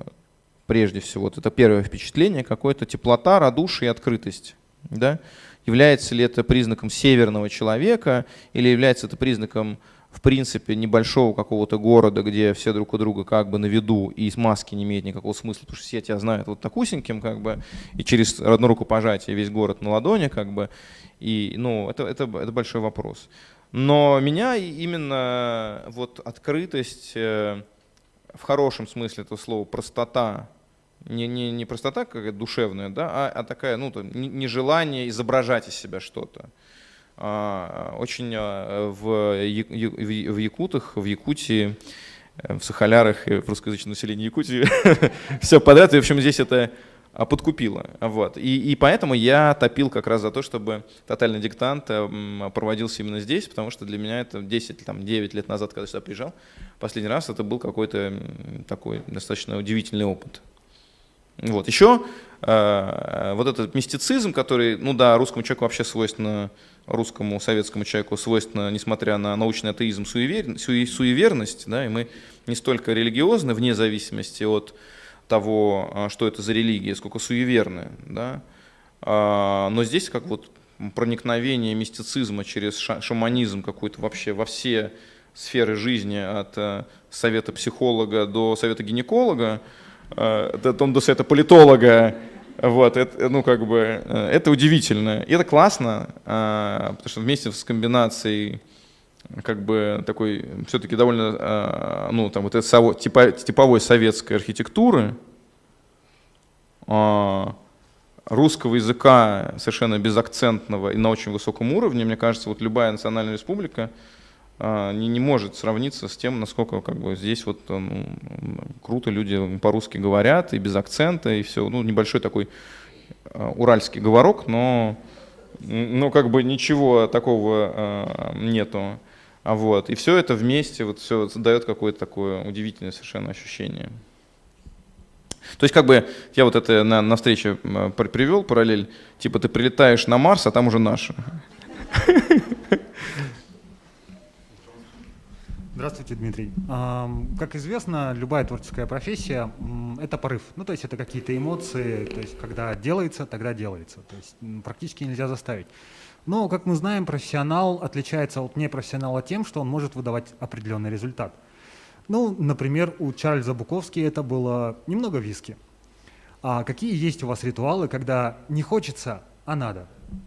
Вы знаете, спасибо большое за вопрос. Я вообще не очень верю в вдохновение. Вот, потому что вдохновение меня, вот, чтобы так, господи, я такой, хотелось бы сейчас мне там, где мое гусиное перо? Что-то меня так окрылило, например, я влюблен. Оно, то есть, точно так не работает. Во-первых, когда ты влюблен, а ты хочешь просто видеть предмет своей влюбленности, совершенно не хочешь ничего работать. Женская влюбленность, я слышал, действует иначе. А когда у тебя появляется сила, энергия на созидание. А мужская, мне кажется, любовь максимально как бы расхолаживает тебя к работе.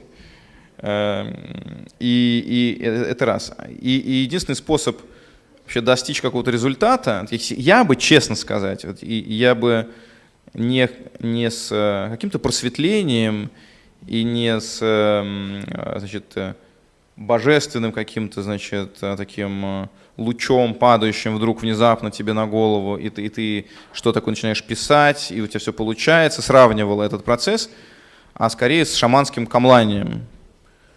То есть ничто не то есть тебе нужно сейчас, вот тебе пришли люди, говорят, давай, бери бубен, поехали, или там бери хомус, поехали.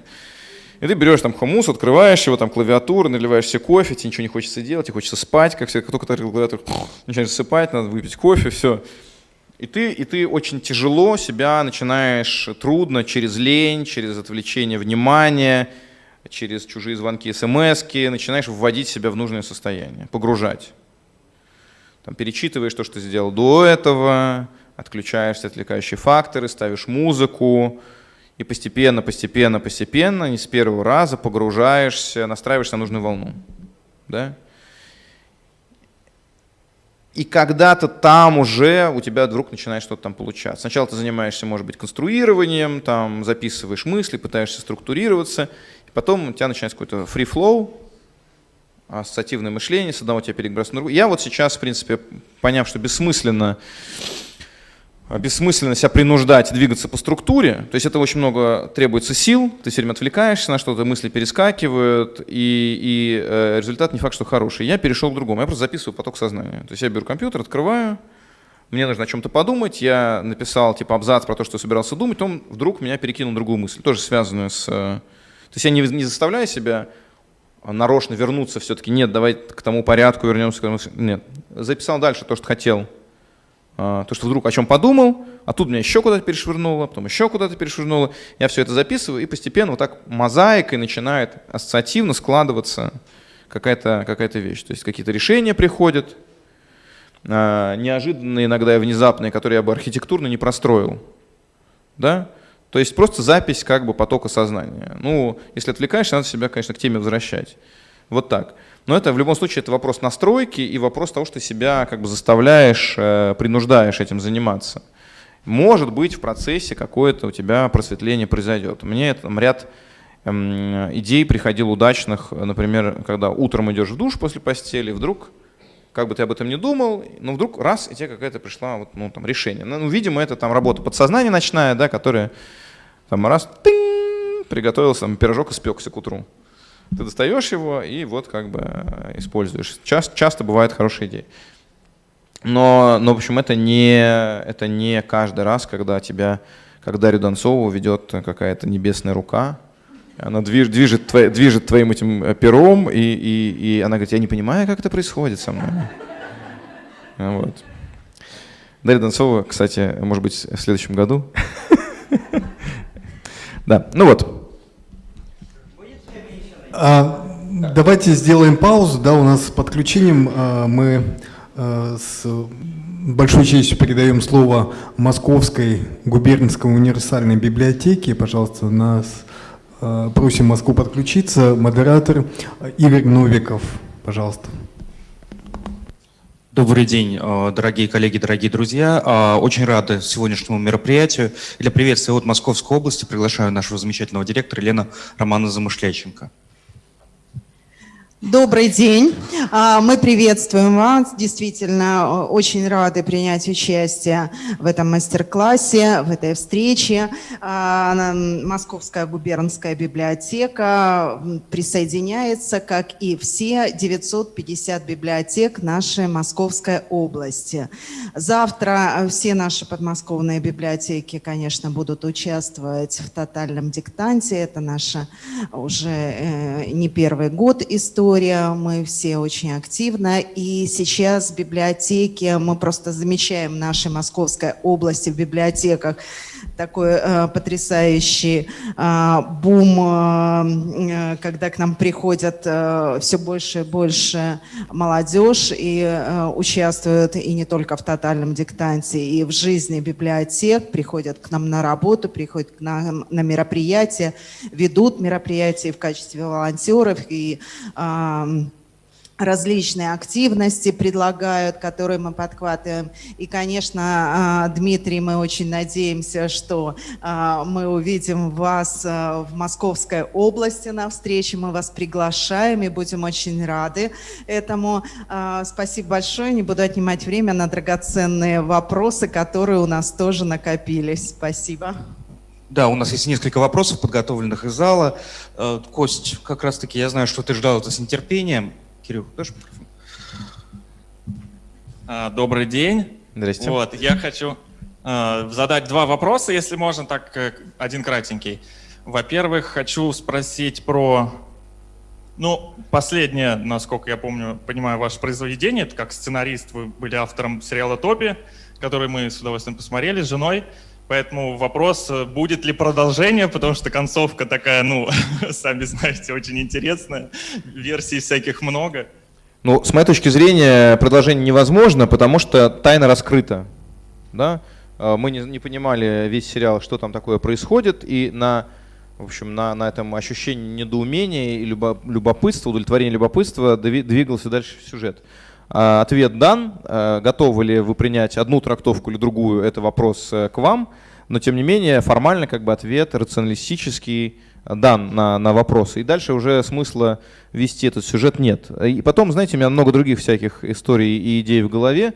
Я не сторонник того, чтобы, знаете, анекдот про алкоголика и кошку дохлую. Нет? Когда жена, чтобы отвадить своего мужа от алкоголизма, бросила в банку с самогоном дохлую кошку и легла спать. Просыпается утром, слышит, как он идет на кухню, он там кошку вот так вот отжимает и говорит: киска, еще одну капельку. Вот. И, в общем, я противник того, чтобы выжимать дохлых кошек, поэтому будут другие еще сюжеты, может быть, они будут не менее интересными, а эта история закончена.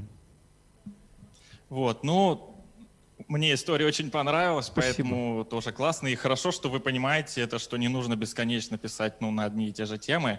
Вот, и второй вопрос тоже как продолжение. Книги мы ваши все уже прочли, но именно опыт как сценариста, мне кажется, он очень крутой, потому что, я считаю, что в российском кино, и уж тем более в сериалах, со сценариями есть проблемы. И это, наверное, единственный сериал, который я посмотрел от начала до конца с удовольствием. Будут ли у вас еще проекты такие же с кино связанные? Я надеюсь, что рано или поздно выйдет экранизация «Метро-2033». И кроме того, у меня есть аудиосериал под названием «Пост», который выходил на сервисе Storytel, и сейчас он доступен на других тоже сервисах в формате аудиокниги, в моей собственной авторской начитке. Я там читаю по ролям, пробую себя, в актерском амплуа. Вышла первая часть 1,5 года назад, и сейчас выходит буквально через пару недель вторая часть этого поста. И потом он выйдет еще на бумаге. Это ближайшая какая-то перспектива. То есть я в районе Нового года закончил работу над этой вещью, и она буквально на днях, собственно, будет опубликована. Тоже в авторской начитке. Я думаю, что вам, если вы интересуетесь, просто ищете какие-то новинки, это ближайшая вещь, которую стоит ждать. Хорошо. Добрый день, Дмитрий. Мы библиотекари, и, конечно же, нас интересует такой вопрос. Что вы рекомендовали бы почитать нашим молодым читателям, может быть, взрослому поколению, да, может быть, вы как профессионал не только свои книги, да, вы, может быть, читаете кого-то и вдохновляетесь, может быть, кем-то. Что стоит почитать сегодня?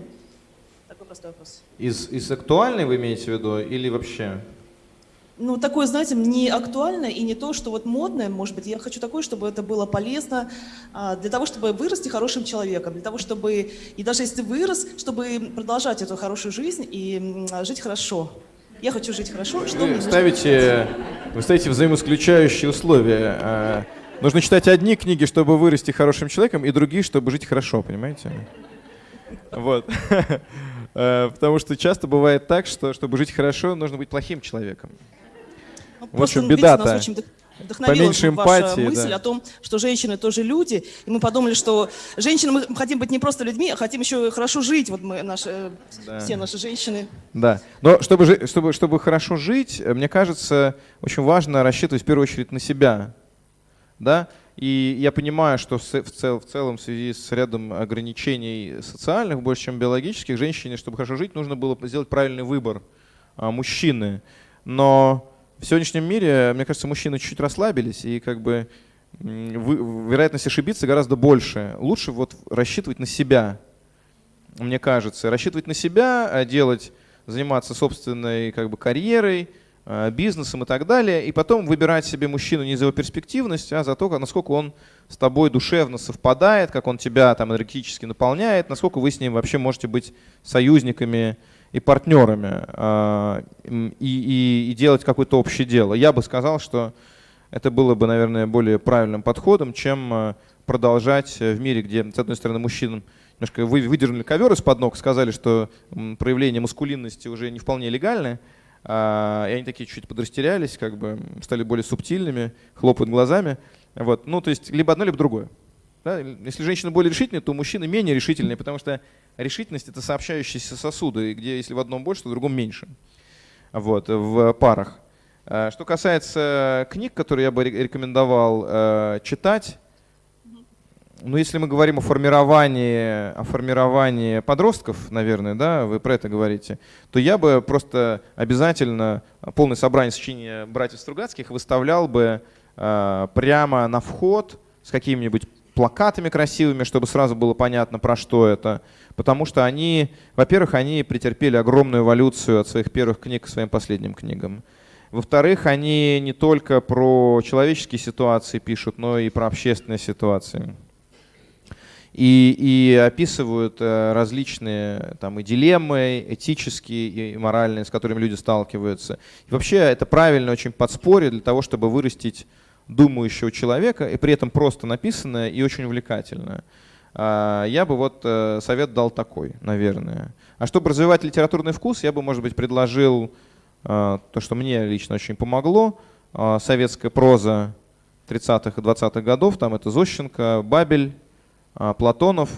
И мне лично кажется очень важным читать произведения Варлама Шаламова, которое помогает ставить все происходящее сейчас в некий исторический контекст, который нельзя забывать.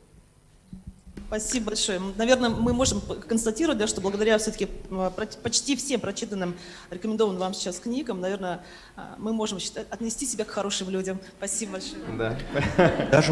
Спасибо Московской губернской библиотеке. Поаплодируем. Друзья, перемещаемся в наш зал и можем тоже опять же вставать и задавать вопросы. Ну, я тоже, вот, пользуясь случаем, возможностью как модератор, хочу спросить для себя, вот вообще для души что-то читаете, смотрите?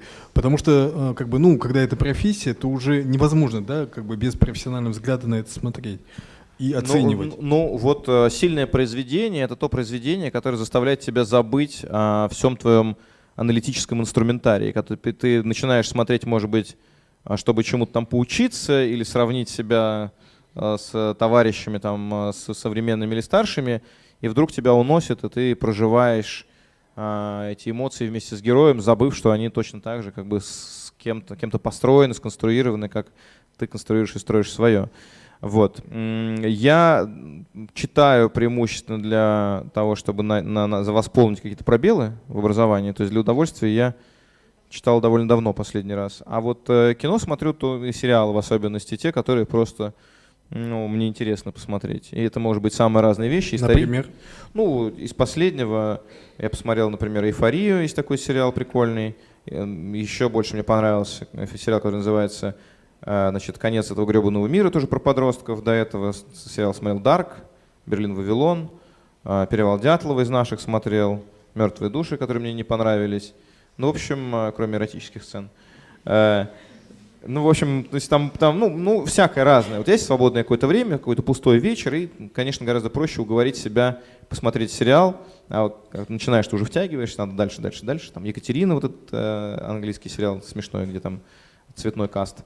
Вот. В общем, разное. И смотришь для развлечения. А вот читаю я больше для того, чтобы все-таки, во-первых, вспомнить, как это делается, а во-вторых, ну, чему-то научиться у людей, которые в этом разбирались лучше, чем я.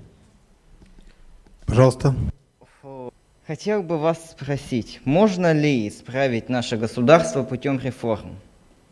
Конечно, любое государство можно исправить путем реформ, если на это есть воля людей, находящихся в главе государства. Но текущий тренд консервативный. Государство боится начать реформы, потому что боится потерять над ними контроль. Оно боится опыта Советского Союза, который начинался с реформ, привел к распаду. И сейчас текущий тренд консервативный — максимально заморозить все общественные явления, заморозить общественную политическую деятельность, сохранить все как есть. Это главный императив, который существует. Поэтому я не думаю, что при нынешнем поколении правителей они вообще решатся на реформистскую деятельность. Я думаю, что сейчас нас ждет еще какое-то время консервативного тренда. Когда естественным путем они нас покинут, необходимость реформ будет уже очевидна, ее будет нельзя игнорировать. Но это часто так бывает. Редко, когда какой-то вдруг посреди своего правления какой-то президент или царь решает вдруг, что необходимо проводить реформу. Он либо к этому идет и набирает необходимый вес, преодолевает сопротивление своего окружения, пока на это решается, да? Либо это просто новое поколение приходит, которое понимает, что страна отстала, ее нужно... Россия, к сожалению, развивается скачкообразно, и не всегда эти скачки даются ей бескровно. Россия очень тяготит. Из-за того, что сложно, она очень организована, из-за того, что это, повторюсь, бывшая колониальная империя, для которой главная, в общем, скрепляющая идеология — это территория, которая очень боится эти территории растерять, и которая очень боится распада. Здесь все-таки каждый, в общем, даже реформаторы в итоге становятся консерваторами, потому что они понимают, что им реформы какие-то либерализационные не под силам. И заканчивается все обычно консервативным трендом. Ну вот иногда эти противоречия становятся, как в случае с Октябрьской революцией, настолько сильны, когда, так сказать, эти примораживающие тенденции уже вступают в конфликт с интересом абсолютного большинства населения, и это приводит, к сожалению, к революции. Я думаю, что просвещение и постепенное вовлечение как можно большей части населения в настоящую политическую жизнь, повышение гражданского самосознания и подключение людей к какой-то повестке управленческой в низах должно этот вопрос постепенно разрешить. К сожалению, революции очень деструктивны, и они, прежде чем куда-то двинуть вперед, отбрасывают общество и экономику назад. Поэтому я сохраняю надежду на то, что все-таки мы можем развиваться эволюционно. Но я думаю, что должно смениться поколение все-таки вот этих людей, которые как бы, ну, они там уйдут на пенсию или еще что-то там, так сказать, по здоровью, в общем. И тогда поколение, просто элементарно можно сравнить там Дмитрия Анатольевича Медведева, который просто, будучи на 10 лет младше, он более современный, подключенный к интернету, человек и так далее, да. Вот это поколение придет, условно говоря, к власти, и будет неизбежная какая-то модернизация и реформирование. Потому что, к сожалению, консервативный тренд, консервативная политика, она позволяет, да, сохранить ситуацию, но она препятствует модернизации. Вот. А без модернизации ты не можешь развиваться, у тебя перестает расти доход населения и так далее. Могу я еще один вопрос задать? Да. Наверное, вопрос банальный, конечно, но что думаете о прошедших протестах в США? США? Да, в США. Ну, просто. Ну, что, в принципе, как бы Ну, во-первых, люди засиделись на карантине. То есть, если бы их не держали на карантине, они же не существовали в состоянии подавленного страха, неопределенности, неизвестности, не было бы такого эмоционального выплеска. Да? С одной стороны. А с другой стороны, ну, нам эту повестку не понять и не прочувствовать, потому что у них выросло поколение, которым сейчас там 20-25 лет, они росли в риторике всеобщего равенства.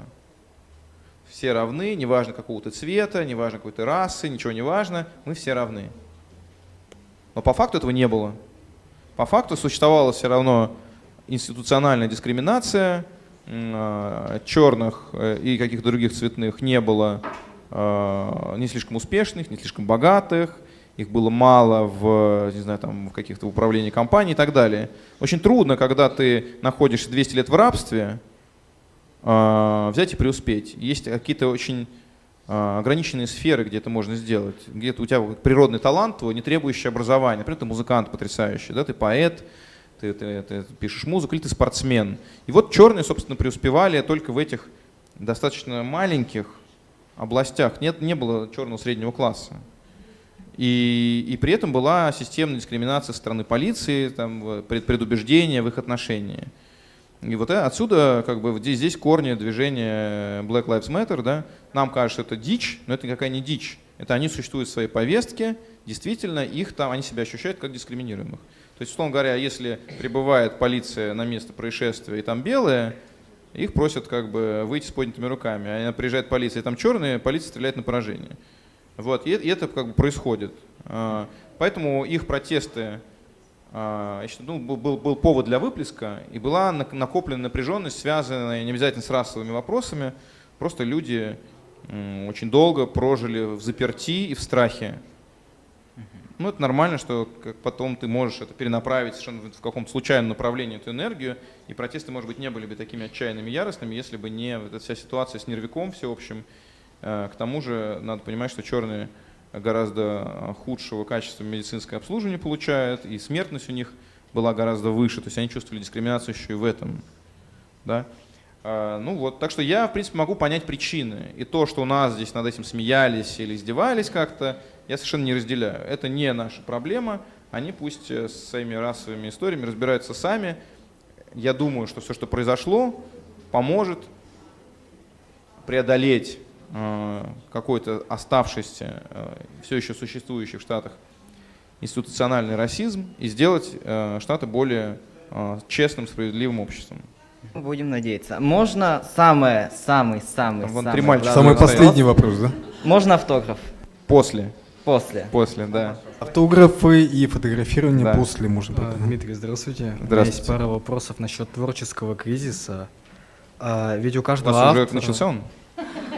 Нет, у каждого автора рано или поздно начинается творческий кризис, и я хотел бы узнать, был ли у вас когда-нибудь творческий кризис, а если был, то как вы справились с ним, и что можете посоветовать авторам, неважно чего, у кого сейчас на данный момент творческий кризис, который, нечего аудитории сказать. Смотрите, если мы по творческим кризисам подразумеваем лень, то я из него не выходил. Нет, не лень, а то, что ему уже нечего сказать своей аудитории. А если по творческим кризисам мы подразумеваем, что нет идей, значит, надо пойти во внешний мир и пожить реальной жизнью. Потому что реальная жизнь и ситуации, через которые вы проходите, тебя наталкивает на идеи. То есть пока ты сидишь как бы и делаешь ремикс прочтенных книг, это одна тема, или посмотренных сериалов. Но и сериалы, и книги полны клише и не совсем соответствуют тому, как люди по факту функционируют, о чем мы здесь раньше говорили. То есть не надо рассчитывать, что, разумеется, в вашем возрасте я тоже делал ремикс из того, что сам прочитал и посмотрел. Но если ты отправляешься в реальный мир и проходишь через некоторое количество каких-то драматических ситуаций, делаешь какие-то для себя жизненные открытия, тебе это естественным образом, если тебя ложится все на предрасположенность к тому, чтобы писать, придумывать, там, снимать и так далее, ты хочешь дать идеи для сюжета, скажем так, да? Не обязательно именно то, что с тобой произошло, может быть что-то, что произошло с кем-то там, или ты развиваешь какую-нибудь мысль, или доводишь какую-то ситуацию до абсурда, допустим, или ужесточаешь и драматизируешь. Вот. Поэтому если это кризис про то, что нет идей, значит идеи можно черпать во внешнем мире. и можно, и не стоит бояться погружения себя в какой-то реальный, иногда даже трэшовый опыт. Да? А если речь идет про лень, то это нормальное состояние любого творческого человека, никто не хочет никогда писать. Это в порядке вещей. Спасибо. Здравствуйте, меня зовут Иван. Хотел бы задать вам такой вопрос, довольно простой. Любите ли вы читать? Насколько много вы читаете и какие ваши любимые писатели? Я раньше очень любил читать, потом появился мобильный телефон, и он, к сожалению, подрубил. То есть я все еще очень много читаю, я с утра до вечера в буквах, разумеется, но это уже, к сожалению, другие буквы. Мобильный телефон, я считаю, это чудовищное изобретение, которое очень сильно подрубает нашу способность к фокусировке на длинных текстах. Даже в интернете все, что больше 2 минут, это уже лонгрид, и тебя предупреждает осторожно лонгрид. Да. А в детстве как нормально, я читал вот такую книжку за 2 дня, и все было окей. Так что я люблю все еще читать, и я текстовый совершенно человек, но моя способность к прочтению книг больших, она существенно снизилась. Так получается, что вот в самолете летишь, и отлично вспоминаешь, я читать, оказывается, умею. Вот летишь 3 часа, прочитал 100 страниц, Льва Толстого как раз, и думаешь, ничего себе, оказывается, все еще ты можешь. Но как ты лежит с тобой телефон, ты прочитал 2 страницы, что там в телефоне? Интересно, что в Инстаграме? Интересно, что раз, прошло 20 минут. Такой, я же книжку читал. Вот. Поэтому такая история сложная. Вот. А что посоветую читать? Почитайте роман Джонатана Литтла «Благоволительницы». Почитайте Евгения Водолазкина «Лавр». Почитайте Геласимова. А какие ваши любимые писатели? Вот названы же. Это из текущих, да. Возьмите, почитайте Габриэля Гарсия Маркеса, Хорхе Луиса Борхеса и Карлоса Кастанеду или Хулио Кортасара. Здравствуйте, Дмитрий. У меня такой вопрос. Когда и как вы понимаете, что произведение готово для публикации? И когда вы читаете уже изданную книгу, то хотите ли вы что-то исправить или дополнить в определенных фрагментах? Я понимаю, что произведение готово для публикации, когда мне пишет редактор и говорит, что дедлайн уже был позавчера. После этого я перечитываю его 2 раза и даю еще маме почитать. Значит, у меня мама читает и говорит, это никуда не годится. И потом, я с редакторами не работаю, в принципе, я бы с мамой не работал, но она заставляет. И иногда дает отдельный совет. Далее, а что еще было? Какое? Когда вы читаете изданную книгу уже, хотите ли вы исправить или дополнить? Я не читаю изданные книги свои. Бывает, что я взял так с полки, полистал, думаю, окей. Но, скажем так, я проживаю эмоции, испытываю волнение и удовольствие от каких-то открытий, которые совершаю в процессе работы над вещью. Но 2-3 прочтение уже я это прожил, отжил, и мне трудно испытать те же самые эмоции, да, поэтому я так уже более холодно, отстраненно читаю, как просто буквы. Но когда я придумаю какой-то сюжетный ход, или мне приходит в голову какая-то метафора, сравнение или языковой оборот, тогда я могу словить какое-то удовольствие настоящее от себя. Спасибо. Но потом это трудно. И потом, что в общем, сожалеть о том, что какие возможности упущены. Если когда я возвращаюсь к одному сюжету несколько раз, вынужден, например, в случае с «Метро 2033», я возвращался к сюжету, когда было переиздание. Потом была адаптация под компьютерную игру, потом была 2-я часть. И каждый раз я наслаивал какие-то дополнительные уровни. И это я могу делать. То есть уточняя историю, дополняя ее какими-то героями, какими-то аспектами, находя какое-то более правильное объяснение, может быть, бессмысленным или необъясненным поступком героя. Это может быть. Но это, пожалуй, единственный случай. Или в тексте. Когда ты, в общем, работаешь над адаптацией, тогда ты можешь перечитать с каким-то смыслом и пользой. А так просто с полки книжку снять. Но есть гораздо более интересные книги, чем мои. Зачем мне тратить время? Я уже их читал, собственно, когда писал. Спасибо. Спасибо. Здравствуйте, Дмитрий. В одном из ваших интервью вы сказали, что хорошие книги не подвластны тлену. Какую из ваших написанных книг вы бы назвали такой? Вы знаете, они преследуют... Я думаю, что наименее подвластна тлену будет книга «Сумерки», потому что она наименее привязана к реальности. А книга-текст, она, например, такая прямо очень про сегодняшний день или уже про вчерашний где-то, но именно эту задачу я преследовал. Я не хотел никакую нетленку создавать, я хотел сделать литературный, ну, точный, фотографический, точный портрет страны, в которой мы живем, моего родного города Москвы. Тем, которые вот именно в этот момент были актуальны, состояние там умов и душ, которые в этот момент преобладали. И именно вот эти задачи текст решал. И бывает так иногда, что вещь вроде бы очень сиюминутная, оказывается при этом и вне времени. А бывает и что какая-то вещь, которая, казалось бы, писалась с прицелом в вечность, она очень быстро устаревает. Тут угадать нельзя. Я, в общем, в целом не очень обольщаюсь по поводу долговечности своих книг. Я только знаю, что «Метро 2033», вот его там допечатывают на всех языках, куда оно было переведено. Как это получилось, я не понимаю. Просто вот, ну, какое-то вот мое такое подростковое трип, такое приключение, путешествие в тот мир, который мне было интересно себе представить. Наверное, вот главный залог — это искренность и то, чтобы тебе самому было интересно. Ты придумываешь те вещи, которые были бы интересны, ты описываешь то, что тебя самого завораживает, и надежда на то, что ты достаточно как бы банален и обычен для того, чтобы как можно больше людей этим заинтересовать, что у тебя не слишком какой-то экзотический внутренний мир. А у меня он не слишком экзотический. Понятно, спасибо за ответ. Спасибо. Здравствуйте. Ну, у меня скорее такой развлекательный вопрос. Вы смотрите аниме? Или как вы относитесь к японской культуре? Слушайте, я вообще к ней отношусь прекрасно, но не смотрю. Но, то есть я в большей степени смотрю, что, наверное, американские сериалы какие-то, да, или там немецкие какие-то сериалы, в общем, Netflix, условно говоря, Amazon и HBO, если говорить о популярной культуре. Из аниме, ну, я видел какие-то полнометражные ленты, которые мне нравятся. Ну, Миядзаки, если считать аниме, конечно, я всего знаю. И сейчас с детьми его пересматриваю. И, ну, какие-то такие ленты, типа «Железобетон», если вы знаете, вот очень крутая есть. Ну, то есть такие полный метр. Сериалы большие нет. Я знаю, что там есть «Евангелион», который, очевидно, очень крутой какой-то. Но взять и сейчас там перестать делать все и начать смотреть там 20 тысяч эпизодов «Евангелиона». Их всего 26, так что... Да, ну, может быть, я это сделаю, да. 26 сезонов или... 26 эпизодов. Окей, ну, может быть, я вот до этого дойду, да. Но, то есть, при этом я не осуждаю. Я считаю, что это очень круто, это какая-то, ну, не такая уж молодая теперь уже субкультура, да, скорее уже занимающая свою определенную нишу в мейнстриме.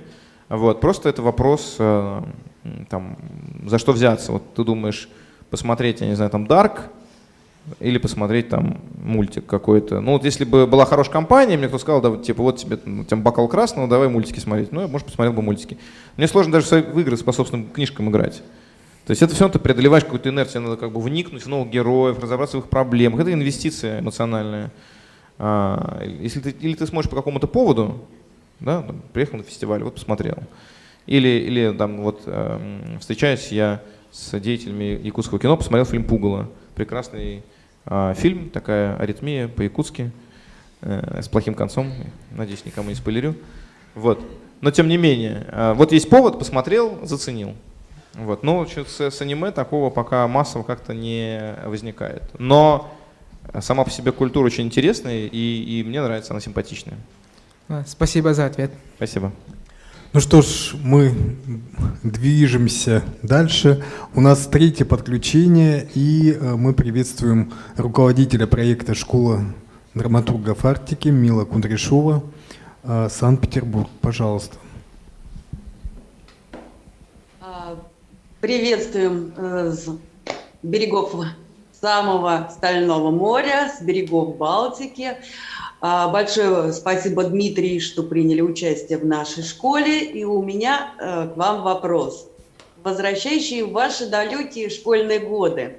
Скажите, пожалуйста, когда вы последний раз писали диктант и какие оценки вы получали за него? Ну, диктант пишут в начальных классах. А кто в каких классах пишет диктанты? Да ладно, да?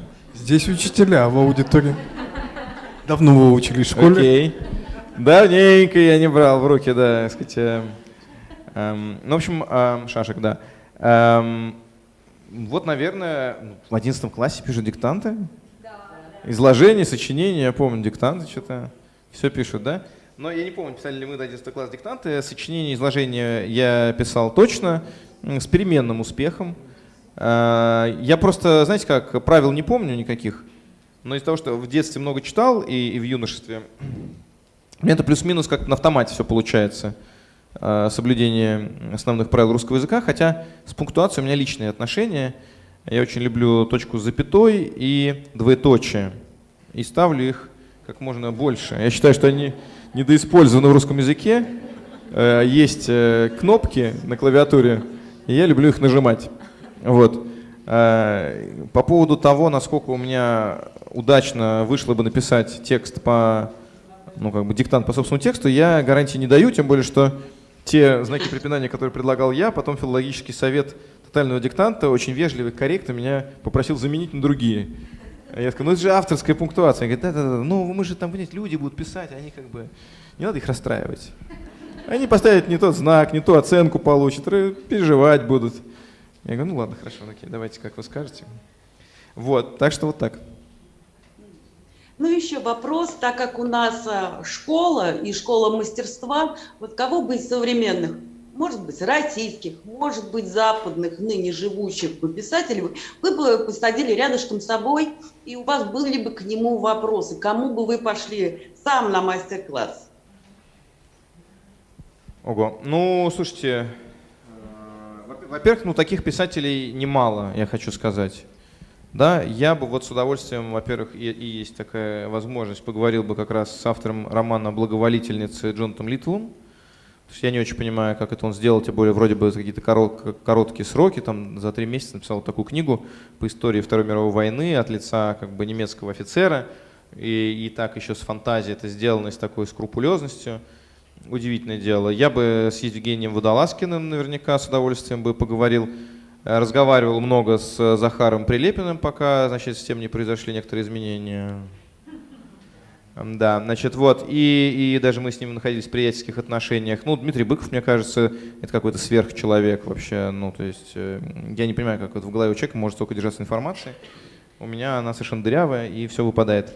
То есть есть немало людей, у которых можно было бы чему-то поучиться из современников. И я вообще совсем не считаю себя в достаточной степени мастеровитым. Я учусь каким-то вещам, постепенно набираясь опыта, но учиться можно всегда. Другое дело, что проще и надежнее, конечно, учиться у классиков, да, на примере тех текстов, когда ты уже понимаешь, как... То есть я до очень недавнего времени действовал исключительно по наитию и сам, в общем, осуществлял с наивно распахнутыми глазами те открытия, которые сделаны там еще, Сократом и Платоном.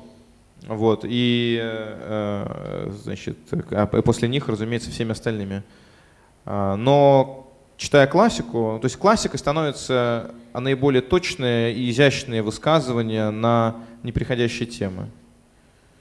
Именно поэтому они проходят, в общем, отсев, отбор временем, фильтрацию и сохраняются для следующих поколений. Или еще можно включить что-то в школьную программу. Второй вариант. Тогда это тоже автоматически классика, потому что все прочитали и думают, что это классика. Так что, если хочешь учиться по-настоящему, то, наверное, на классике учиться лучше, потому что надежнее. А с другой стороны, поговорить с коллегой и обсудить, как он балансирует между наитием и архитектурой, между интуицией и расчетом, инженерией, и где он следует зову сердца, а где зову кармана, это тоже всегда очень интересный разговор. Да, потому что, разумеется, профессия писателя, писательское ремесло очень мистифицируется литературоведами и читателями, а в ней немало прозаического. Но прозаическое является таким искушением, которым ты хочешь, если вы понимаете, о чем я, противостоять. То есть тебе нужно кормить семью, а полагается думать о вечном. И как найти правильный этот фарватер между Сциллой и Харибдой, это большой вопрос. Так что всегда с коллегами есть что обсудить. Я вообще люблю с ними общаться, потому что когда я общаюсь с коллегами, я перестаю им завидовать и начинаю к ним относиться с человеческой симпатией. А к некоторым даже с состраданием. Спасибо большое. Если хватит времени, у нас еще могут быть подключения из Москвы и Севастополя. У нас есть вопросы, которые к нам поступили по разным Да, из средствам разных каналов. коммуникации. У нас Пожалуйста. трансляция идет еще на YouTube-канал, и там есть такой вопрос. Дмитрий, на какого своего персонажа из какого произведения вы похожи и почему? Задает зритель. На данный момент я не похож ни на какого персонажа из своих произведений, но когда я писал «Метро 2033», я был похож вот на Артема из «Метро 2033».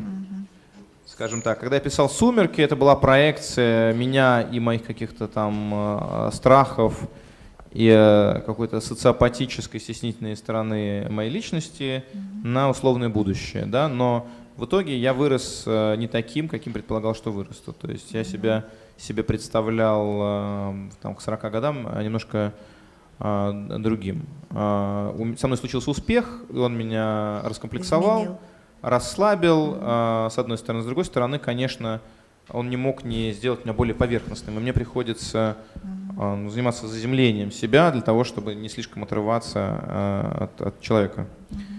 Вот, от читателя. Это такой как бы процесс, мне кажется, тоже работы над собой. Вот. И в данный момент, есть, знаете как, есть разные какие-то ипостаси, части биографии, там, детства, студенчества, которые я постепенно своим героям раздаю. И до последнего момента до последнего момента я преимущественно работал вот со своей как бы московской жизнью, подростковой и юношеской. Но все свои какие-то взрослые опыты я никуда не переносил пока что. Все свои международные космополитические опыты я никуда не переносил. Ну, это в запасе у вас лежит, да? Да, это лежит в запасе, да, на следующие какие-то вещи. И свои детские опыты, вот эти деревенские, как бы связанные с моим детством, которое я провел в Костромской области, в доме бабушки с дедушкой, там, откуда моя мама родом, я тоже хранил вплоть до сериала «Топи», где я вот эти свои какие-то ностальгические такие впечатления о жизни в русской деревне туда перенес, наделил.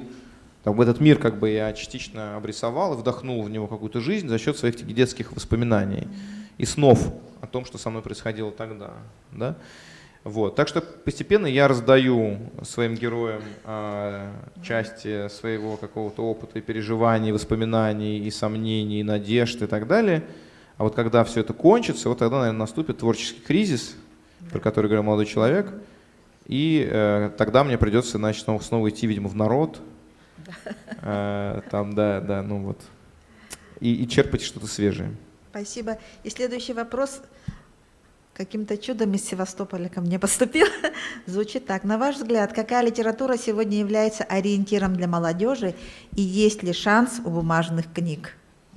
Вы знаете, у бумажных книг есть определенный шанс. Они, конечно, вряд ли будут таким мейнстримом, каким они были в 90-е годы, когда они были самым дешевым и самым массовым развлечением для людей, когда не было интернета, не было, значит, такого изобилия развлекательного видеоконтента, телевизор был скучный и пустой, значит, в кино еще ничего нормального толком не шло. А книга, которую ты покупаешь за 3 копейки, занимала тебя неделю. То есть это была гарантированным способом куда-то спрятаться от реальности. И реальность была довольно неуютной, и, в общем, хотелось из нее куда-то сбежать. Такой популярности бумажной книги, наверное, в ближайшее время с нами не случится, только если не отключат глобальный интернет. Точно. Вот. Если интернет отключат, мы вернемся к книгам от безвыходности. Да? Но если нет, то мы в таких количествах читать не будем. Но, тем не менее, сама по себе литература, даже если ее вытесняют из одной какой-то сферы, да, не будем забывать, что бумажная книга — это просто носитель. А до нее, в общем, были пергаменты, а до пергаментов были, значит, папирусы, а до папирусов были глиняные таблички, а после бумаги уже пришли пиксели, а теперь еще возвращается аудиоформат, и это не новый формат, потому что Гомер тоже им пользовался, будучи слепым человеком и рассказывая все это в устной форме. Литература при этом сама по себе, как сочетание сюжета, темы и искусство владения языком изящного, она бессмертна. Да? И она может там, мигрировать в какие-то полуформы, как сериал, который сам по себе структурирован как роман с точки зрения героев, их истории, взаимодействия и диалога.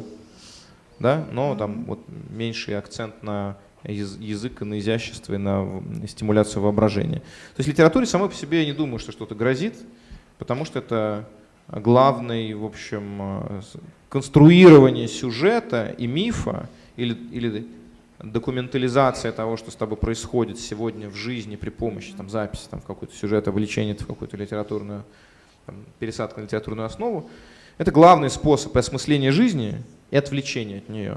Да? Я не думаю, что человек от этого сможет отказаться. Это останется. Форма может меняться. Как мы можем сегодня Илон Маск при помощи имплантированного чипа заставил обезьяну играть в компьютерные игры. Что он имплантирует нам в мозг завтра, или что государство имплантирует завтра в мозг, и что нас заставит оно делать при помощи этого, или Илон Маск и американские корпорации, мы прогнозировать сами не можем. И это, наверное, и прекрасно. Потому что если бы каждый завтрашний день был похож на каждый вчерашний, это было бы скорее такое какое-то посмертие, чем настоящая жизнь с ее развитием. Вот. Но я уверен, что литература сама по себе так или иначе бессмертна. Что ж, друзья, у нас есть подарок такой, эпическое наследие народа Саха. Вы знаете, что Якутия — это родина тоже эпоса, который был признан шедевром нематериального наследия ЮНЕСКО. Это эпос Аланху. Надеемся, что эта книга, может быть, вас возбудит интерес к нашему эпическому наследию, может быть, появятся какие-то творческие мысли. И мы сейчас должны выбрать лучших наших авторов вопросов, чтобы наградить их книгами. Вот да. Давайте вспомним. Я так был сосредоточен на построении сложно подчиненных предложений, что я совершенно забыл все вопросы. Так. Что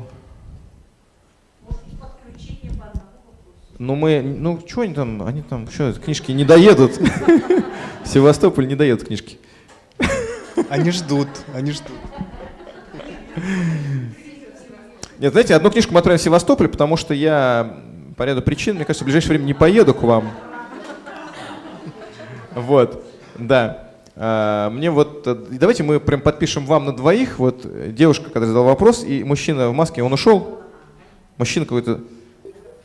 Он, к сожалению, убежал на работу, у него не было возможности остаться до конца, но мы им обязательно передадим. Спасибо, Дмитрий. Ну да. В общем, одна книжка вам. Значит, так. Я бы вам, конечно, дал за вопрос, можно ли про политику не разговаривать в книгах. Но давайте разберемся, да. Давайте поблагодарим наших был хороший вопрос. авторов. Смелый Вопрос? Смелый вопрос был. Значит, мне запомнился вопрос про творческий кризис. Он был немножко неожиданно. Человек в таком возрасте, мне кажется... Да, поэтому... Автор здесь, пожалуйста. Встаньте, как вас зовут? Артем. Ну вот, тем более Артем. И тем более такое имя эмблематическое, да. И какие еще у нас были какие-то хорошие вопросы? Какие были вопросы? Севастополь, тоже подскажите, пожалуйста, как подписать, чьи имена написать? Владимиру Гнатко. Так, подпишем Владимиру Гнатко и компании. Что еще было у нас хорошего? Давайте вспомним. Кто задал вопросы? Давайте напомните. Так. Вот у вас был хороший, кстати, про женщин, да. Все. Вот у нас гендерно уравновешенный список победителей получился. Да. Разумно. Значит, мальчик про творческий кризис, девочка про то, как можно вообще представить себе женскую ментальность, не ходя в юбке, и человек из Севастополя. Который приглашал в гости. Который приглашал в гости в Севастополь, да. Я пока не поеду к вам. Вот, и потом отправлю вместе с книжку. Как раз такой как бы билет в мой мир. Спасибо большое. Так, Владимир, у меня есть что-то. Владимиру Гнатко подписываем. На какую камеру? Вот, Владимиру Гнатко на ту камеру. Вы если пойдете сюда, вы не дойдете до меня. Это Севастополь. Вот, да. Все, есть. Это одна. Эта книга уезжает в Севастополь. Город воинской славы. Дальше. Артем, пожалуйста, получайте.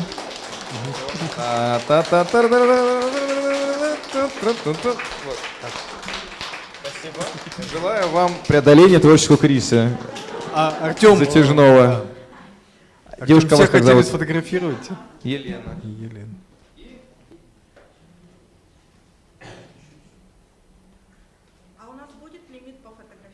Все, можете сделать. Внимашки. Спасибо. Надеюсь, что книжка тоже вам понравится. Спасибо большое. Хотим пожелать успешного завершения акции. Мы, конечно, очень рады тому, что Якутск принимает тотальный диктант. И будем вместе с вами, значит, передавать уже в следующем году следующему городу этот статус. Тоже будем ждать вас тогда, получается, на эту акцию. И у нас продолжится наша медиашкола, школа драматургов Арктики. В следующий раз с нами будет писатель и поэт, и драматург Владимир Федоров. Ура! Спасибо большое.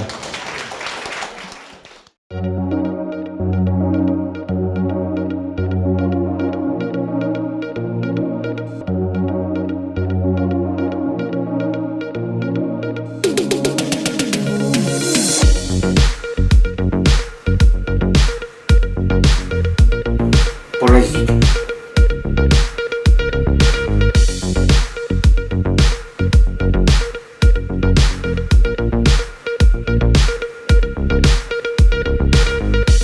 Я эту светлую идею хочу осуществить у себя на родине, в Якутии. И тут действие перемещается в Санкт-Петербург.